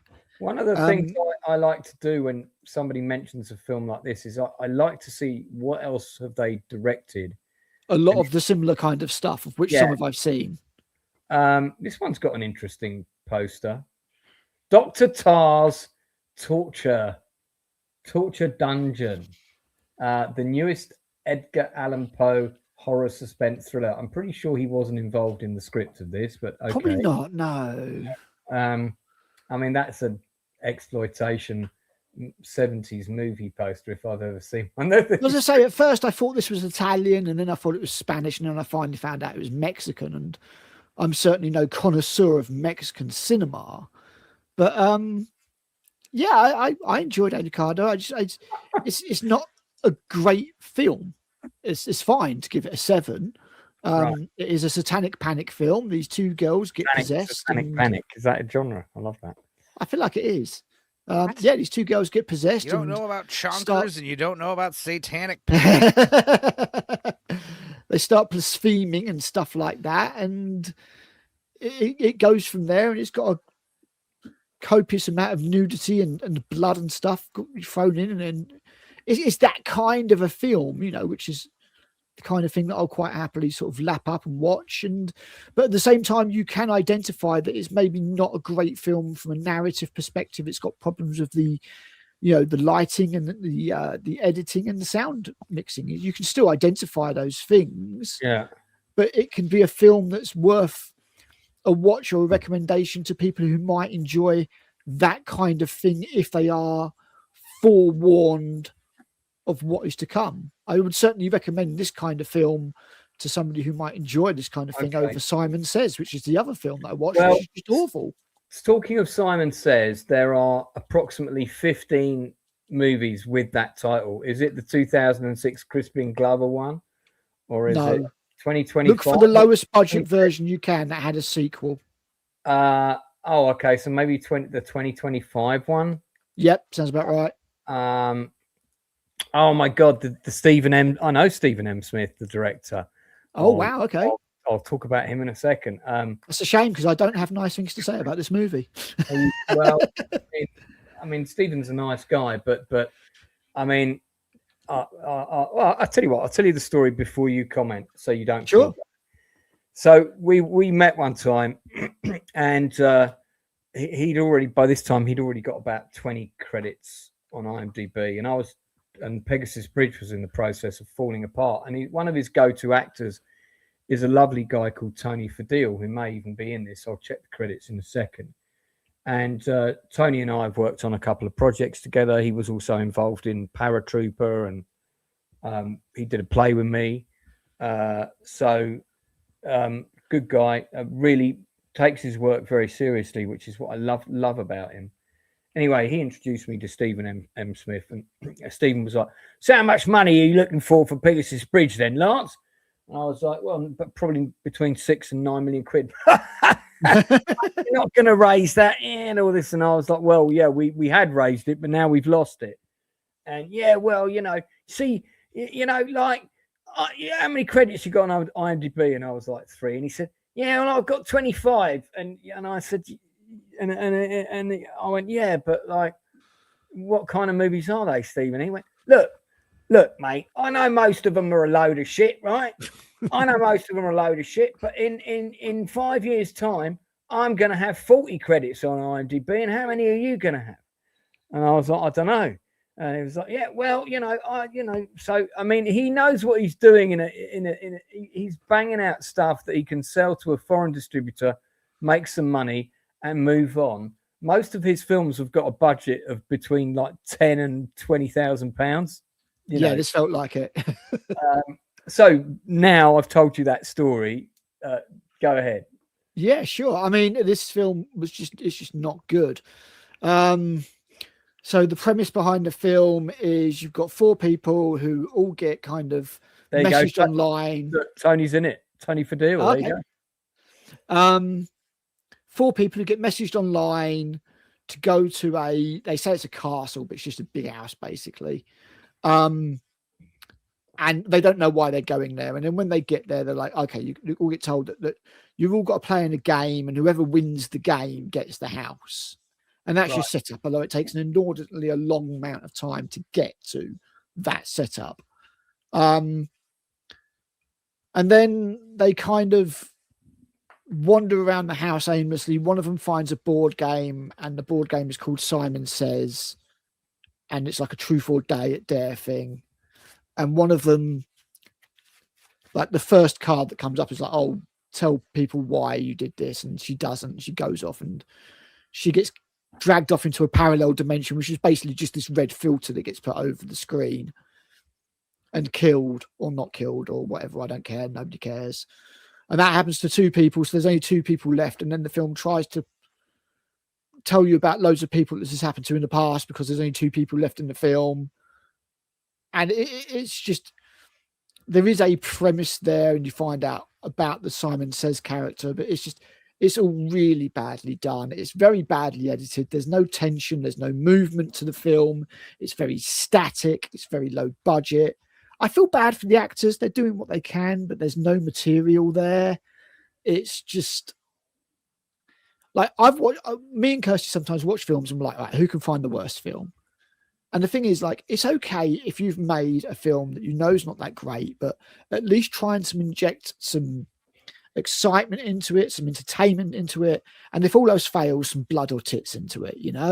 This is a PG-13 movie, and it is just, there is nothing here to recommend, to watch, and yet somehow there's a sequel, which I won't be watching. Yeah, I saw that there was a sequel. Let's have a quick look at the hang on, if we go back on it, it's 2020. I wonder what the reviews will be. I can't see them being good. There's 6 reviews for this. Let's have a look. Mostly confused. People are brought to a castle for the Simon character to collect souls.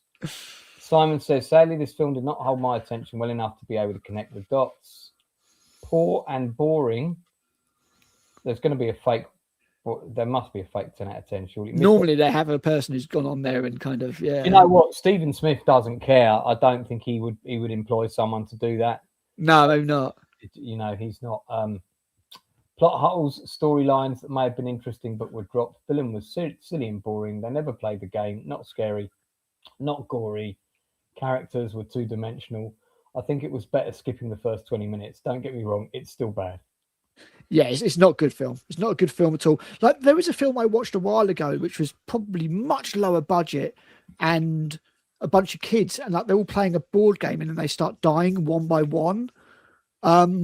That was a much better film than this. It's just that there's just nothing to this film. If I could remember a memorable scene or memorable dialogue or anything like that, then that'd be something. But there's just nothing to it. Here's Simon Says too. My friend Tony Fadil clearly didn't survive the first movie because he's not in this one. And it looks like it's the same house. You've got one of the your mate Frank. Hang on, he's the one guy I said was good, and his piece is a video clip talking about a missing person. I don't know. He's not in the second version. No, he wouldn't be. But he was good. He's a good actor, you can tell. Yeah, I mean, no, Tony is, like, when I first met Tony, he was pretty green. And, yeah. He was a businessman who decided he wanted to get into acting very late in life. And when he came into, I met up with him because he networked me, and this is when Pegasus Bridge was happening. And I said, look, mate, there's a core group of background, and I like your attitude. So I'll get you in maybe on that, and you might get a couple of lines. It's not going to be big.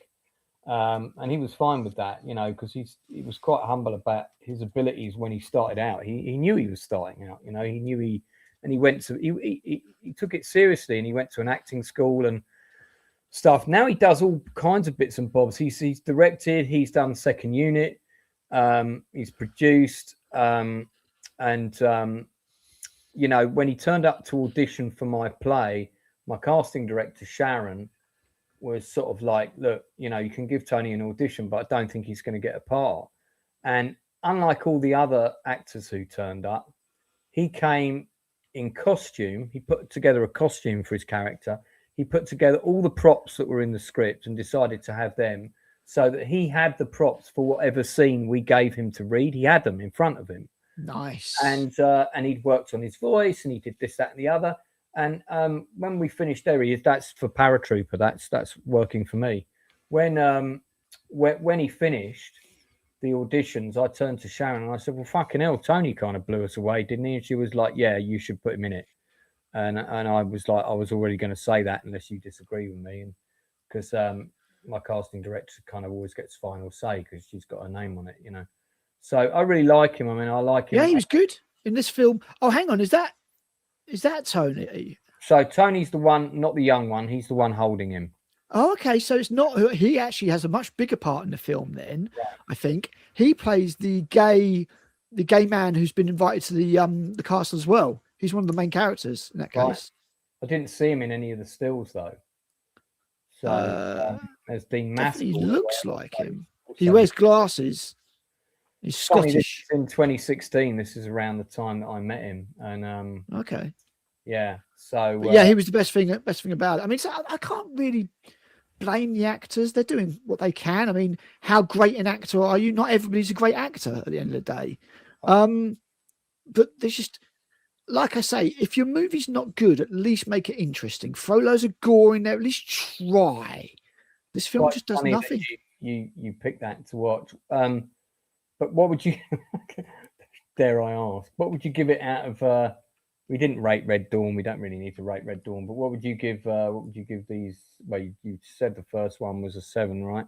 Yeah, Alicard gets a 7 because at least like it did stuff, and yeah, it's not a great film, but it's memorable and it's batshit crazy and kind of art house, and it's nice seeing different films from different countries. And in this case, it's that Mexican director, and I was like, yeah, that's cool. Simon Says gets like a 2, 2 or a 3. There's just nothing to it. Oh dear. Enzo, I can't recommend it. It doesn't do anything. Yeah. Enzo, what have you got? Anything else to cover? We've still got a bit of time.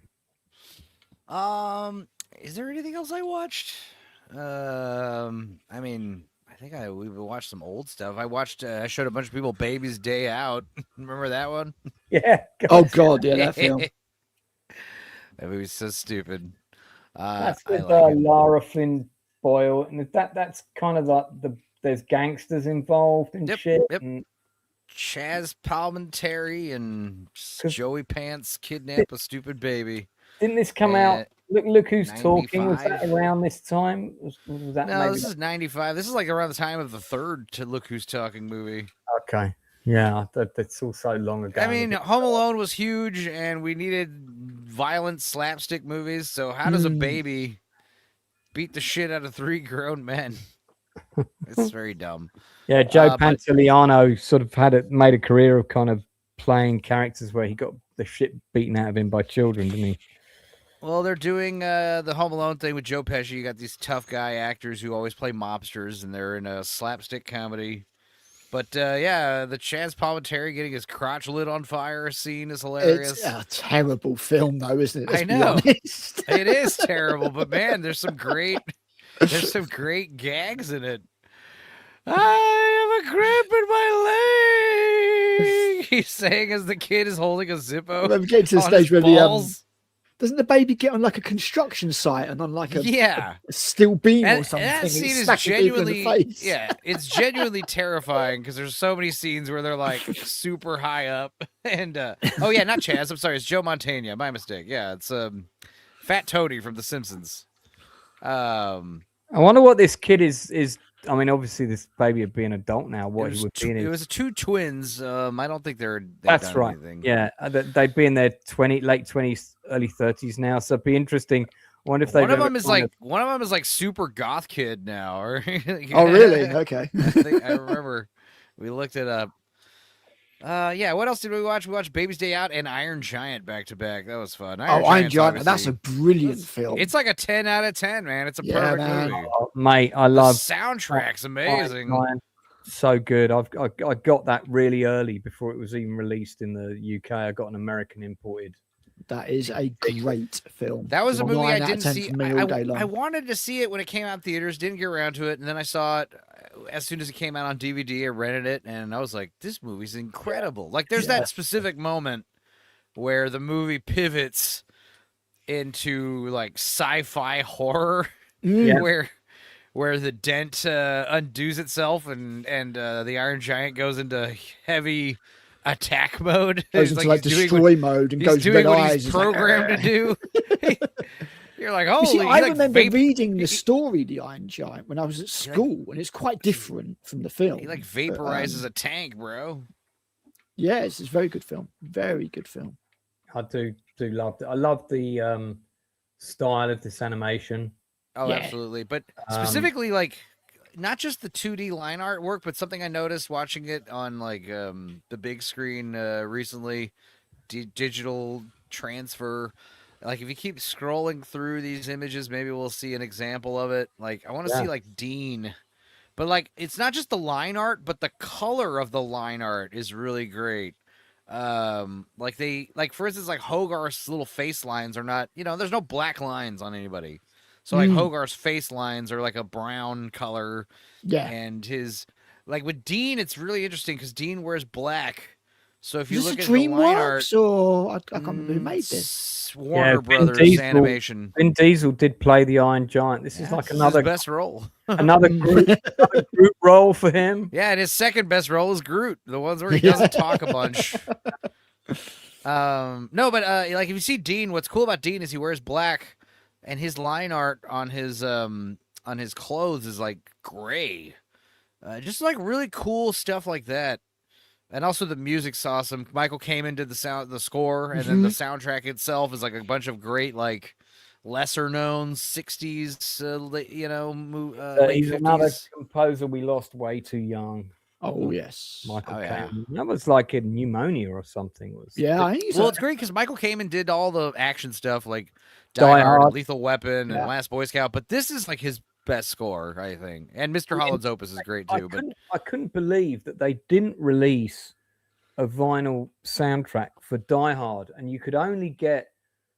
There was like a 16-minute section of it that was on a compilation album that I've actually got that had this segment. And I think subsequently it got released years later. I mean, it wasn't a massive score, but there was, the music that was on there was really good, quite samey. And then of course it's got the unused Jamie Horner section from Aliens. That was they used that bit for when he comes out of the body bag. That was Jamie Horner.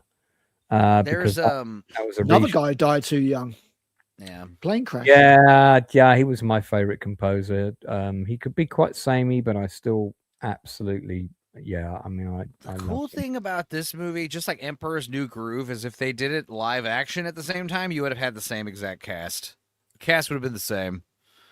And yeah, Jennifer Aniston's the mom. Christopher McDonald is the agent. Kent Mansley, you work for the government. Dude, Kent Mansley's so great in this movie. He's one of the funniest, like villains. What does he say?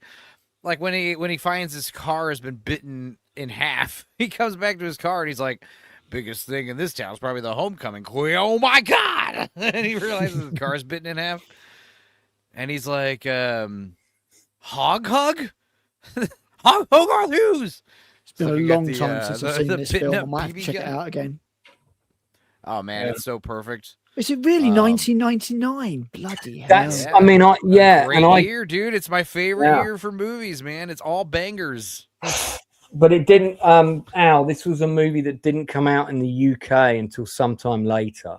Okay, I was going to say I didn't think it was quite that old. But I got the American. What used to happen was the local video store used to get sent by the labels, the distributors used to send them American DVDs ahead so that they could watch and decide, what ones they wanted to buy, particularly stuff that wasn't necessarily going to get a big cinema release in the UK. Okay. So I ended up, and then Donna, who ran the video store, lovely woman, she used to basically, say like, "Do you want any of these films?" Or she would sell them to me really cheap. And so I remember this and Pitch Black were two of the films that I got via that route before they were ever released in the UK.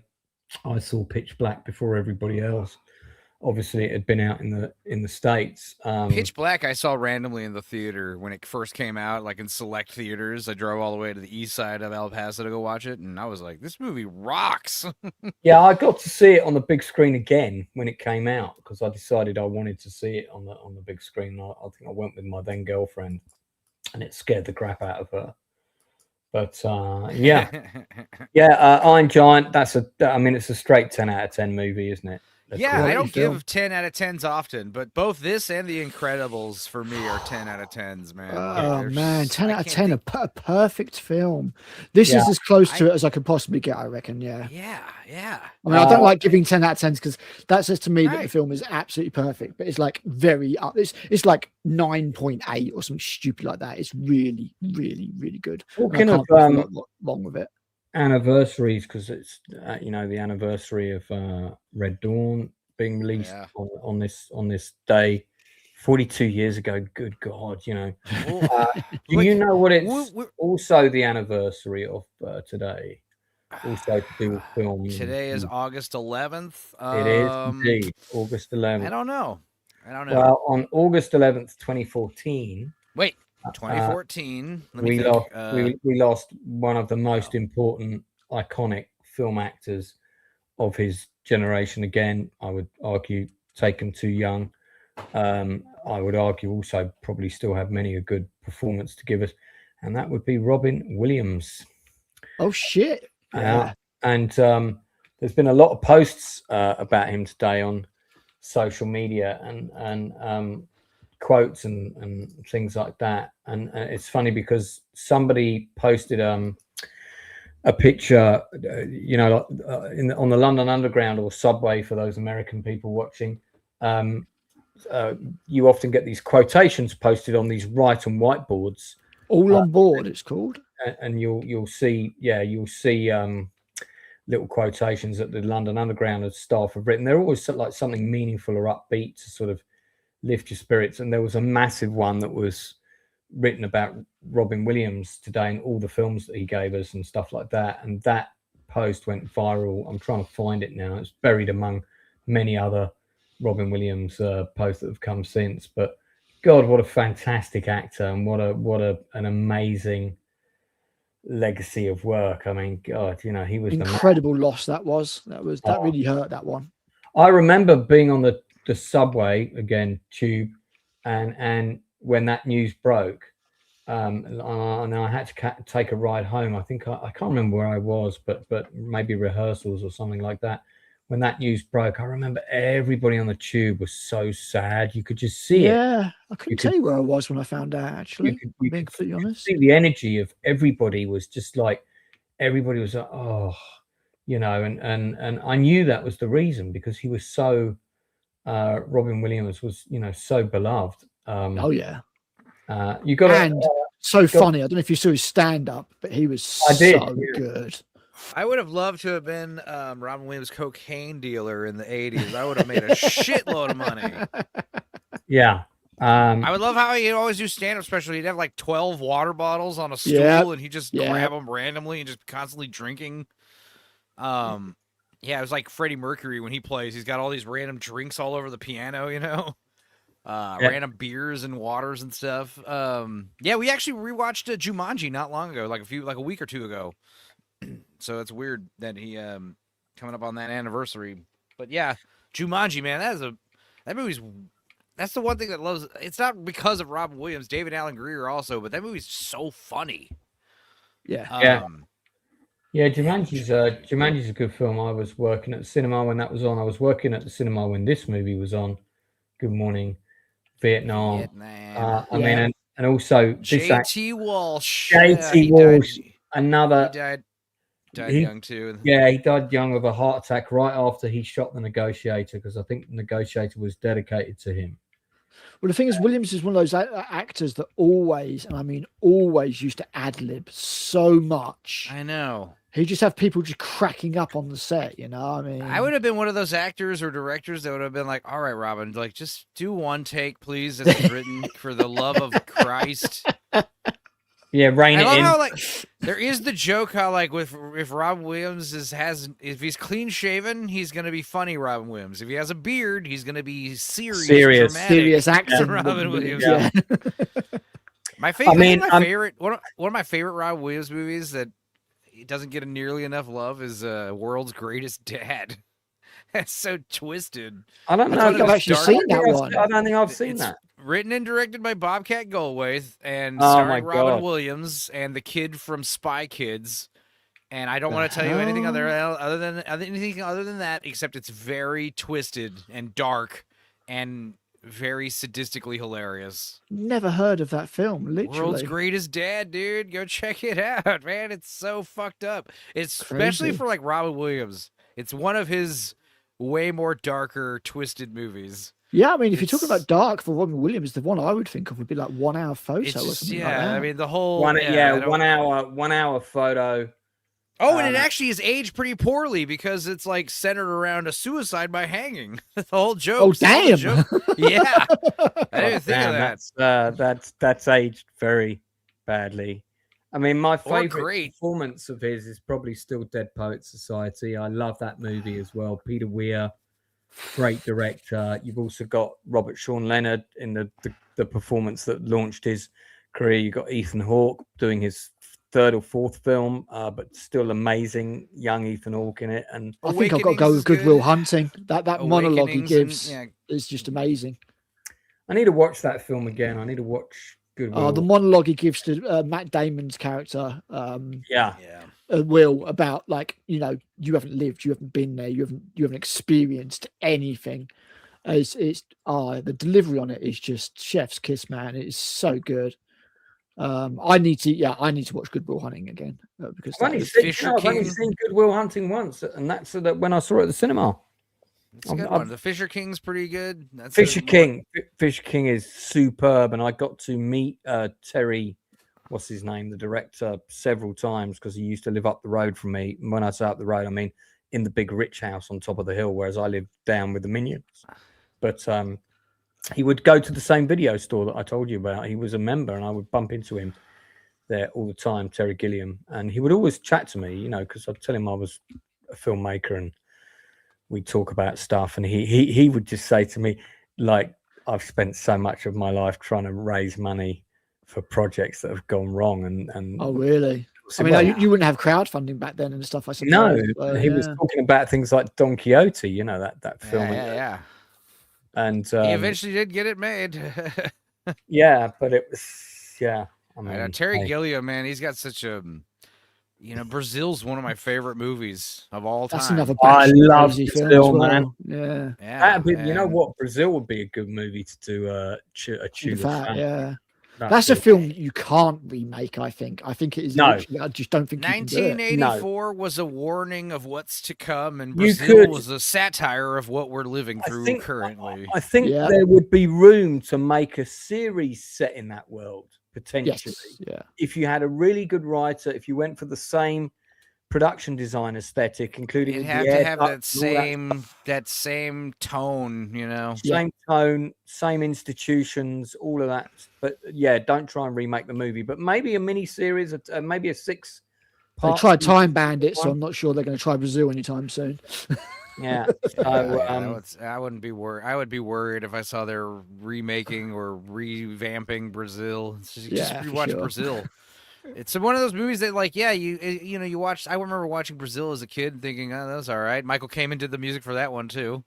But as you get older, like, the more profound and it gets more amazing every time you watch it. You're like, I think it's like what you said about Red Dawn as well, because like when I first saw that film, it'd be something I saw. It would have been on TV. I would have been young. I just didn't really pay attention to it. It's like, oh, cool action scene. And then when you watch it later, you realize, you know, the ramifications of what you're actually watching. It's like, whoa. Yeah. One of the best scenes is when what's his name jumps into the truck with the woman and right, let's go, and she's like, what the fuck are you doing? Get out of my truck. And she brakes and pulls him over, and all like the bad guys are coming, and he thought this was going to be the beginning of the adventure that he's dreamed of.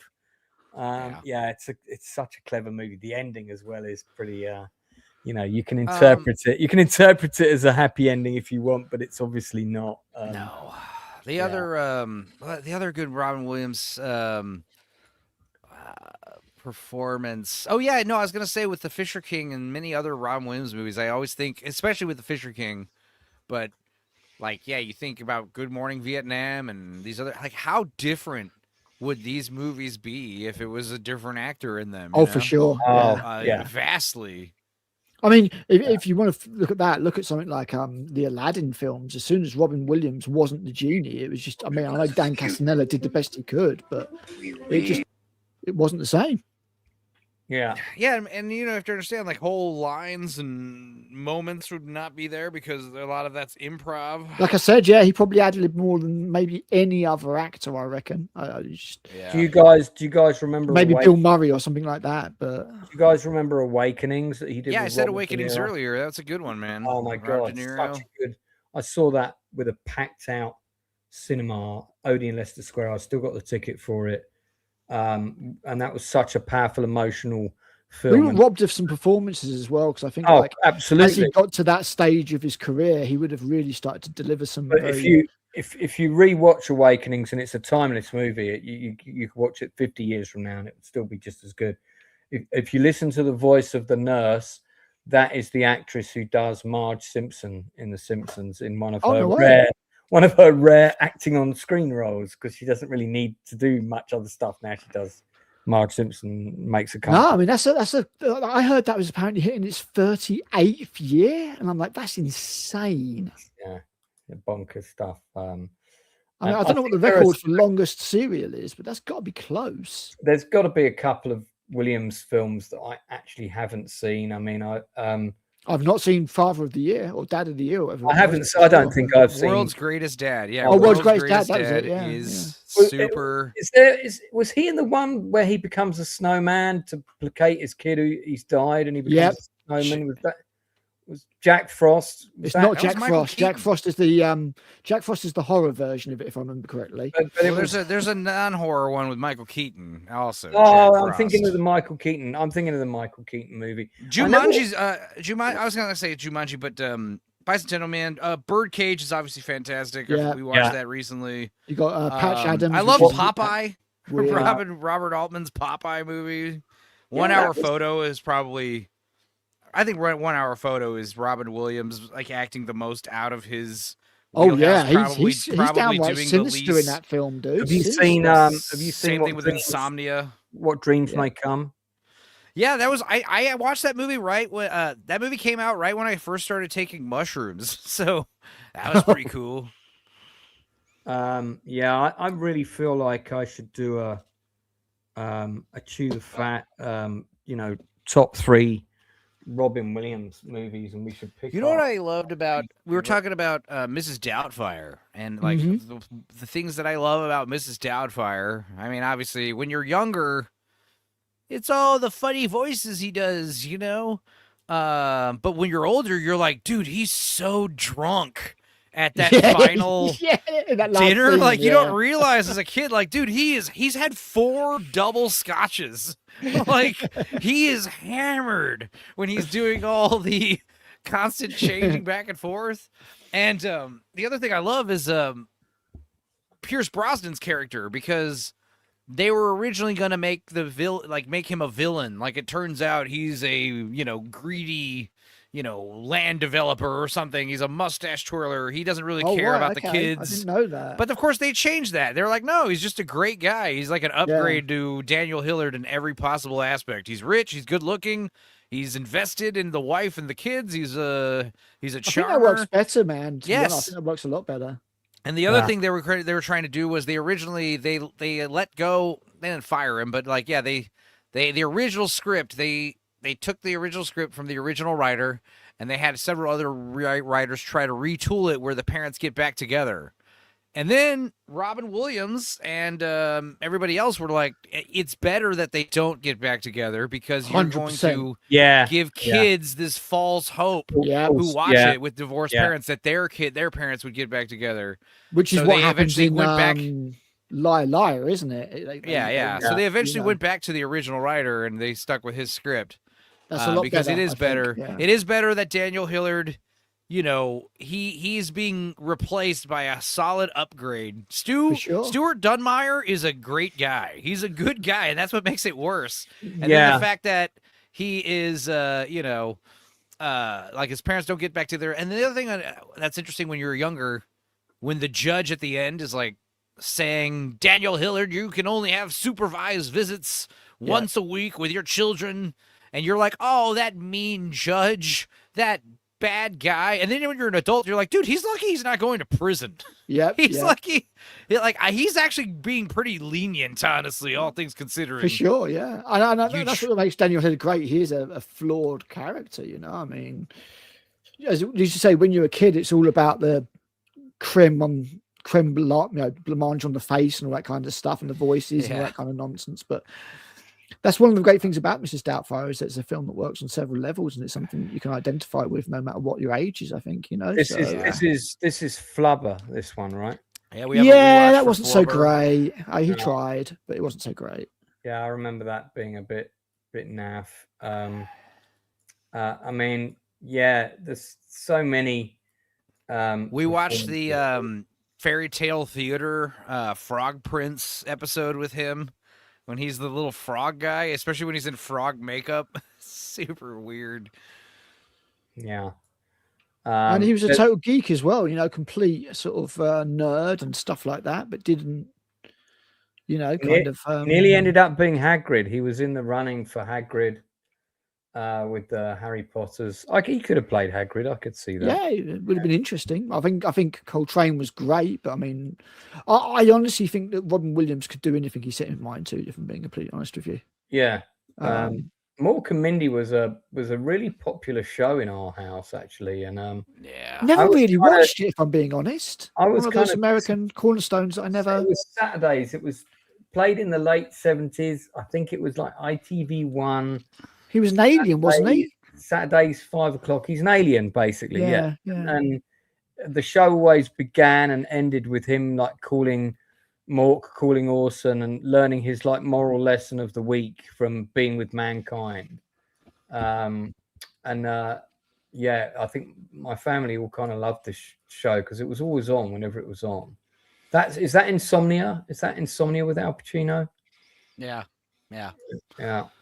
I think this one and 1 Hour Photo are probably the ones. Hopefully, he did the least amount of improving for. I would imagine so. Yeah. I'd hope so. But when he's reined in, he's just as good. I mean, that's the thing, you know. Yeah.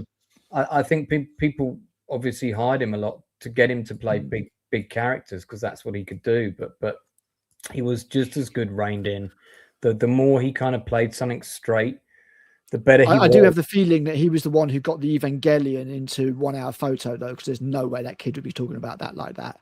That's a very sort of advanced and adult anime. It's not kids' toys at all. This is an interesting picture because is that not Frank Sinatra in the middle of that photo? I think it is. Is it? Wow. I think this. I might be wrong. Him. I think that's Frank Sinatra. Him. And there's 100%, Robin Williams. That's him. Yeah. That's Robin Williams right there with his hat just peeking over.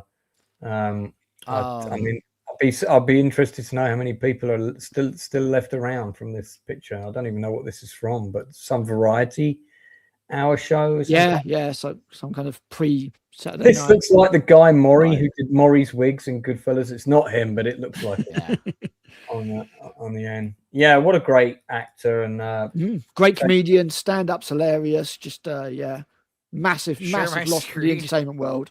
What a legacy of work as well. You know, you wanted me to share your screen, Stupenzolicious? Yep. Okay, here you go. Uncensored. Robin, as you've never seen It was raining yesterday afternoon, water dripping off the lilac bushes my mother loves, and as I sat and watched the blood pour out from between my legs and felt the pain of motherhood, I wondered if it would have been a boy or a girl. Definitely got Bobcat Goldthwait for sure. energy all over that movie. Yeah, that's cynicism. Looks interesting, man. I'll check that out. Do you know what? I mean, that actually Don't read anything about it. It might spoil the movie. Yeah, no, I won't. But it's funny because I never found that guy funny. They kind of landed him in Police Academy 2, and then he didn't leave for like 6 movies. His movies are good. He did Shakes the Clown, which is insane, and then he did Dogs Lie Sleeping, or Where Sleeping Dogs Lie. That one's great. And then World's Greatest Dad, and I think I think there's something else he did. But yeah, he does very dark comedies. Right. That makes sense. I mean, because it's funny because when you see him being interviewed, he's really got that bonkers voice, right? Yes, yeah.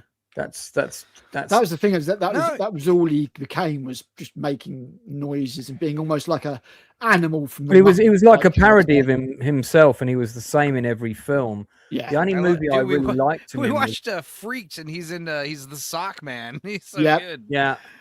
I liked him in Scrooged with Bill Murray.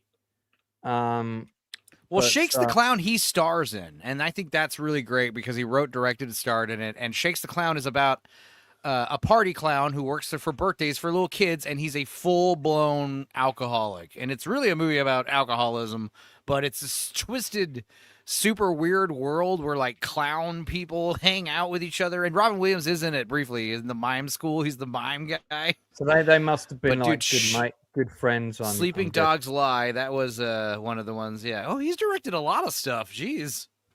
Yeah, he's done a few things. I definitely recommend Sleeping Dog. I recommend all of his movies, actually. What else did he do? It's quite a few sort of episodic, sort of little TV shows. I'm thinking specifically of movies that he wrote. But I mean, these are his directing credits. Love You More. That sort of vaguely sounds familiar. I don't think I've seen a lot of these though, because I was never that taken with him, so I just wouldn't have tracked him down. I'm not saying he's a man without talent. Oh yeah, he did that crazy God Bless America with Bill Murray's brother. That one was way better than it needed to be. Windy City Heat as opposed to City Heat. Yes, Windy City Heat is an amazing. You can watch it on YouTube right now. It's how do I describe Windy City Heat? It's a practical joke on this guy. I've heard of this, where the whole movie's fake, isn't it? Yeah, they're making a fake movie because they think this guy thinks he's starring in a movie. Well, I mean, look at that guy's name straight away. Yeah, the name of that director was Hiroshima Nagasaki. Yeah, they keep making fun of the fact that this guy's a total moron. He doesn't know anything. Yeah, it kind of. I mean, it was funny, but man, I felt bad. Yeah, it's pretty mean-spirited. Yeah, it's the 90s, bro. The early 2000s. Like people, everyone had this cynical edge. Like, yeah. I know we talked about that show where it was like a fake space camp. That was that 90s show where everybody thought they were going. Oh yeah, I remember that. Yeah, Johnny Vaughan hosted it, and then 3 of them thought they were in a capsule, and that capsule got taken into the studio and then like unveiled, hey, you're not in space, you know. But I mean, they fed them so much bullshit. They deliberately picked like the most stupid people they could find. I think you have to, you know. Anybody who had any modicum of intelligence got kicked out, and you know, so they did something like that on BBC where like aliens were meant to have landed or something like that. And I don't remember that one. Another movie that he wrote and directed that I have not seen, or at least don't remember seeing it, is he did a found footage Bigfoot movie called Willow Creek. I remember that. That came out not long after the one that made shitloads of money. What was the first found footage movie that made shitloads of money? Blair Witch Project. This is Blair Witch Project. The Willow Creek one came out maybe 3-4 years. No, it's like 2013, I think.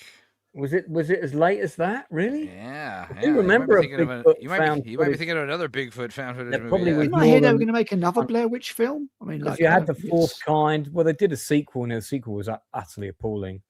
Yeah, but you know, it's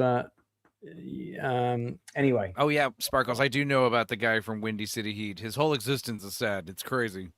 Yeah, but Windy City Heat is a very funny movie. Yeah. I'm sorry if you can't tell that you're being spoofed when you meet a director called Hiroshima Nagasaki. You deserve everything you'll get. Well, yeah, I mean, he all he does now is like he yells at his computer on live streams.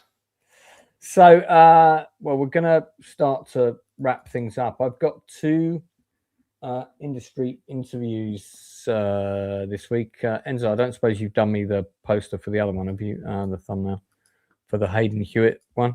No. Oh, okay, because sometimes you have a habit of doing my thumbnails while we're on air, and while Al or me were talking or whatever. Anyway, so tomorrow I've got DJ Tommy Gale coming in. So this guy is actually he's a friend of mine, and I met his wife first, and we all hang out at Peach, which is one of the brands that I dance for in London. But I didn't realize he's also a massive festival promoter, and he does this thing called Preston Fest, and it's at Preston Summerfest, and it's actually a pretty big festival in Kent. It's like a 3-day family friendly affair, but this is the guy behind it. So it's interesting because I'm interviewing him about being a DJ for Peach and obviously his DJ career and stuff. But now I'm also, having done my research, of course, as I do on my guests, I'm also going to talk to him about this as well. So here he is. They raise a lot of money for charity. Cool. It's a festival with a very specific family focus. So there's, you'll get the usual things you get at festival, but there'll also be lots of stuff for kids to do as well. And this festival is coming up at the end of the month. I'm going to try and get there for one day if I can. It is in the middle of nowhere, so you do need a car. The station nearby is not a station I've ever heard of in a million years. So there's probably like 3 trains that go there a year or something. But so Tommy Gale coming on tomorrow night, in fact, at 9 p.m, slightly later than my usual stuff. And then I've got independent film director Hayden Hewitt coming on Thursday at 8 o'clock.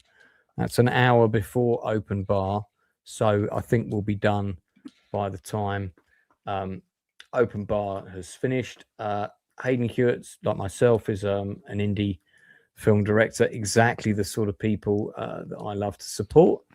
He's going to come on and talk about his latest movie, what he's up to, that kind of thing. So it should be an interesting chat. Oh, sorry, so I don't know where that came from. And then more of those to come. I'm now at 175, so just 25 industry interviews to go before I hit 200. So don't forget to reach out and get in touch if you're someone who works in any of the creative industries, or you're someone who has a project. I would like to talk to you. Still trying to nail down a caterer to do an interview with, because they're always so busy. Can never get one. Enzo, what you got coming up? You want to plug something real quick? Tighten Up Tuesday tonight on Abomination AJ's channel, and I think I've just decided I want to watch World's Greatest Dad after that. And tomorrow's movie for the We Watch Dorkside commentary is going to be a re-release of Vice Versa, which me and Sammy 3-Pete watched, like a year or two ago. And it's an 80s stupid another body swap movie. I was going to say, it's like a Freaky Friday thing, isn't it? Yeah, Judge Reinhold and Fred Savage swap bodies in the 80s, and it's a very silly movie. We were actually, we didn't hate that film. We actually watched it, and we're like, this is cute, this is funny. But the We Watched itself is very funny. I highly recommend it. Tomorrow, it's edited, so it's going to be about 50 minutes long. It's not full length, and it's got the streaming condom, but no copyright dings, so that works. This is Stupenzo's channel. Now look, he's 847 subscribers. So you're just over 153 subs to go until you hit that treasured number of 1K. Smashing it. That first milestone. So if you haven't subbed to Stupenzo's channel, don't sub unless you're gonna watch the show, though. I don't want a bunch of fucking empty subs. I feel like my channel, like I'm worried, like if my channel ever blew up, I'd have to delete all the We Watches because they would all get. I would start getting copyright strikes. Mate, I got a copyright today sent to me about Nielsen Ratings 18. Yep. Bloody hell. YouTube, some trailer. Yeah, they're going back and they're like going over It everything. happens to me all the time. I mean, copyright claims are fine, but the thing is, like, I get copyright claims and I dispute them, and sometimes it's rejected. The video stays up. Sometimes it's accepted, and the video is fine. But if I was getting like tens of thousands of views or millions of views, I think these production companies would be a little less lenient. They'd be like, "No, fuck you, fuck you." Well, when we interviewed Laura Banks from Wrath of Khan, one of the things that we did was we showed, and actually Drinker was on with me for that interview. We showed her sort of really cool clip where, you know, the Enterprise gets attacked by the Reliant, and she's on the bridge and she's kind of doing her bridge stuff. And so I thought I'm bound to get copyright flagged for showing that clip, but that was how we opened the show. I didn't until yesterday, and this interview was done well over a year and a bit ago. Yeah, and it takes them a while for them to put it into the AI YouTube system, you know. Yeah, so I disputed it. I came back and said, no, my guest is in this clip. We're talking about her career, her doing this scene. This is totally fair use. I think it is. I think it is fair use. And this clip is already all over the internet, not to mention the fact that it's also on her show reel. So, you know, and normally when I've done that, because I had one come back the other day, and I showed the trailer for the movie. I've got the director of the movie on. That got upheld, as in my complaint got upheld very quickly. And like, okay, yes, dude, if I play one of my own songs from my band that I have my name is on the copyright holdings. If I play it on my stream, it will get claimed by myself, and I have to somehow dispute. Just how do I do that? I don't even know. That's insane, isn't it? Really. Apparently, what I heard from Jay Liebgott was he was saying like, the way it works is you actually get the copyright strikes. Let's say you have permission. Let's say you pay for a license to display something. You're going to get the copyright strike, and you have to dispute it with your license. So if you have like an intro clip that uses a song that you have the rights for, you will still have to dispute it every time you stream. That is a nightmare, and that is not worth it. Enzo, before I forget, you got me to put my last iMac on dark mode after I. Oh, how do I do that? It'll be in your settings. So Google, let's see, you go click the little three dots in the upper right-hand corner, scroll down to, where is settings? Is that settings. Is that settings? Scroll down to settings. Go to, at the bottom, go to appearance, and there should be, theme. Turn it to just black. Appearance. Oh no, just black is my my. I have a special plugin. So I've got mode, light, dark, and device. So I put it on dark mode. Dark mode. Dark on mode. Okay. It's better for your eyes, man. It's better for your eyeballs. No. I agree. I'm on the computer all the time, so I'd much. Now the other thing is, if you get a extension that I have called Dark Reader, it's free extension for Google. If you do that, it can, because StreamYard will still stay in light mode to a certain degree. Right. If you want all your websites to be in dark mode, I recommend getting that. No, they don't need. They don't all need to be, but I prefer it for most of them. Well, so that's good. I have an aesthetic I'm going for with my desktop and wallpapers and menu and everything. My appearance on my computer. You might remember that James Dreyfus, the lovely actor, was on my channel recently. I had a lovely, brief but lovely conversation with him. Also, Lance, if you go to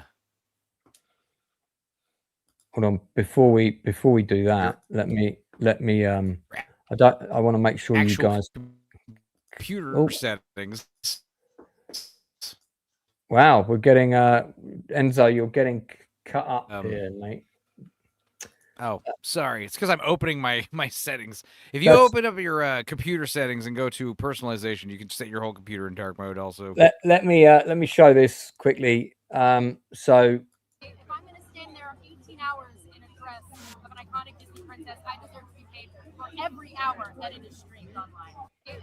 It's comments like those that made her unlikable. Oh, yep. I mean, it's funny because James Dreyfus wrote, she sounds just like Veruca Salt from Charlie and the Chocolate Factory, which I thought was that man's sense of humor is very. I much want it now, genius. Daddy. Now. I want a golden goose. I deserve to be compensated for every minute I'm in that Snow White costume.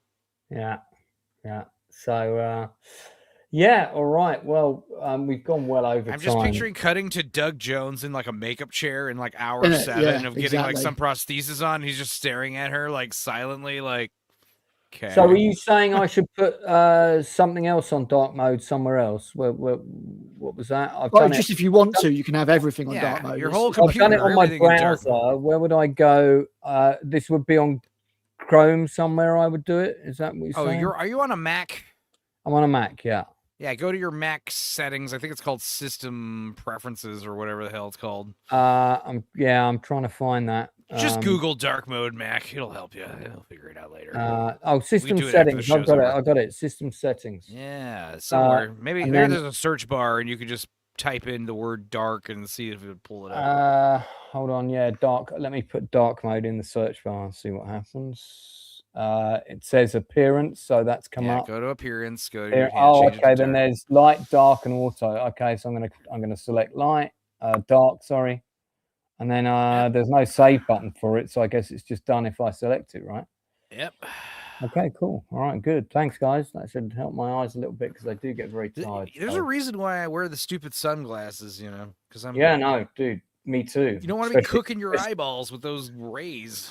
I went to, especially at raves. Critic Al, did you want to plug anything real quick? No, not really. All good. Just love coming on, chatting movies with you guys, and that's about it, really. Fantastic. All right. Well, by the way, also thank you to some of the regulars for tuning into the Track to Ibiza podcast on Monday. I know we've had, because we were having quite low live interaction on that, and loads of people have started showing up now, so I really appreciate that. Also, we've had really healthy numbers tonight, as well as a couple of new people dropping in, so you're very welcome. Thank you for coming in. And so I'll be back tomorrow with my industry interview at 9 p.m. Until then.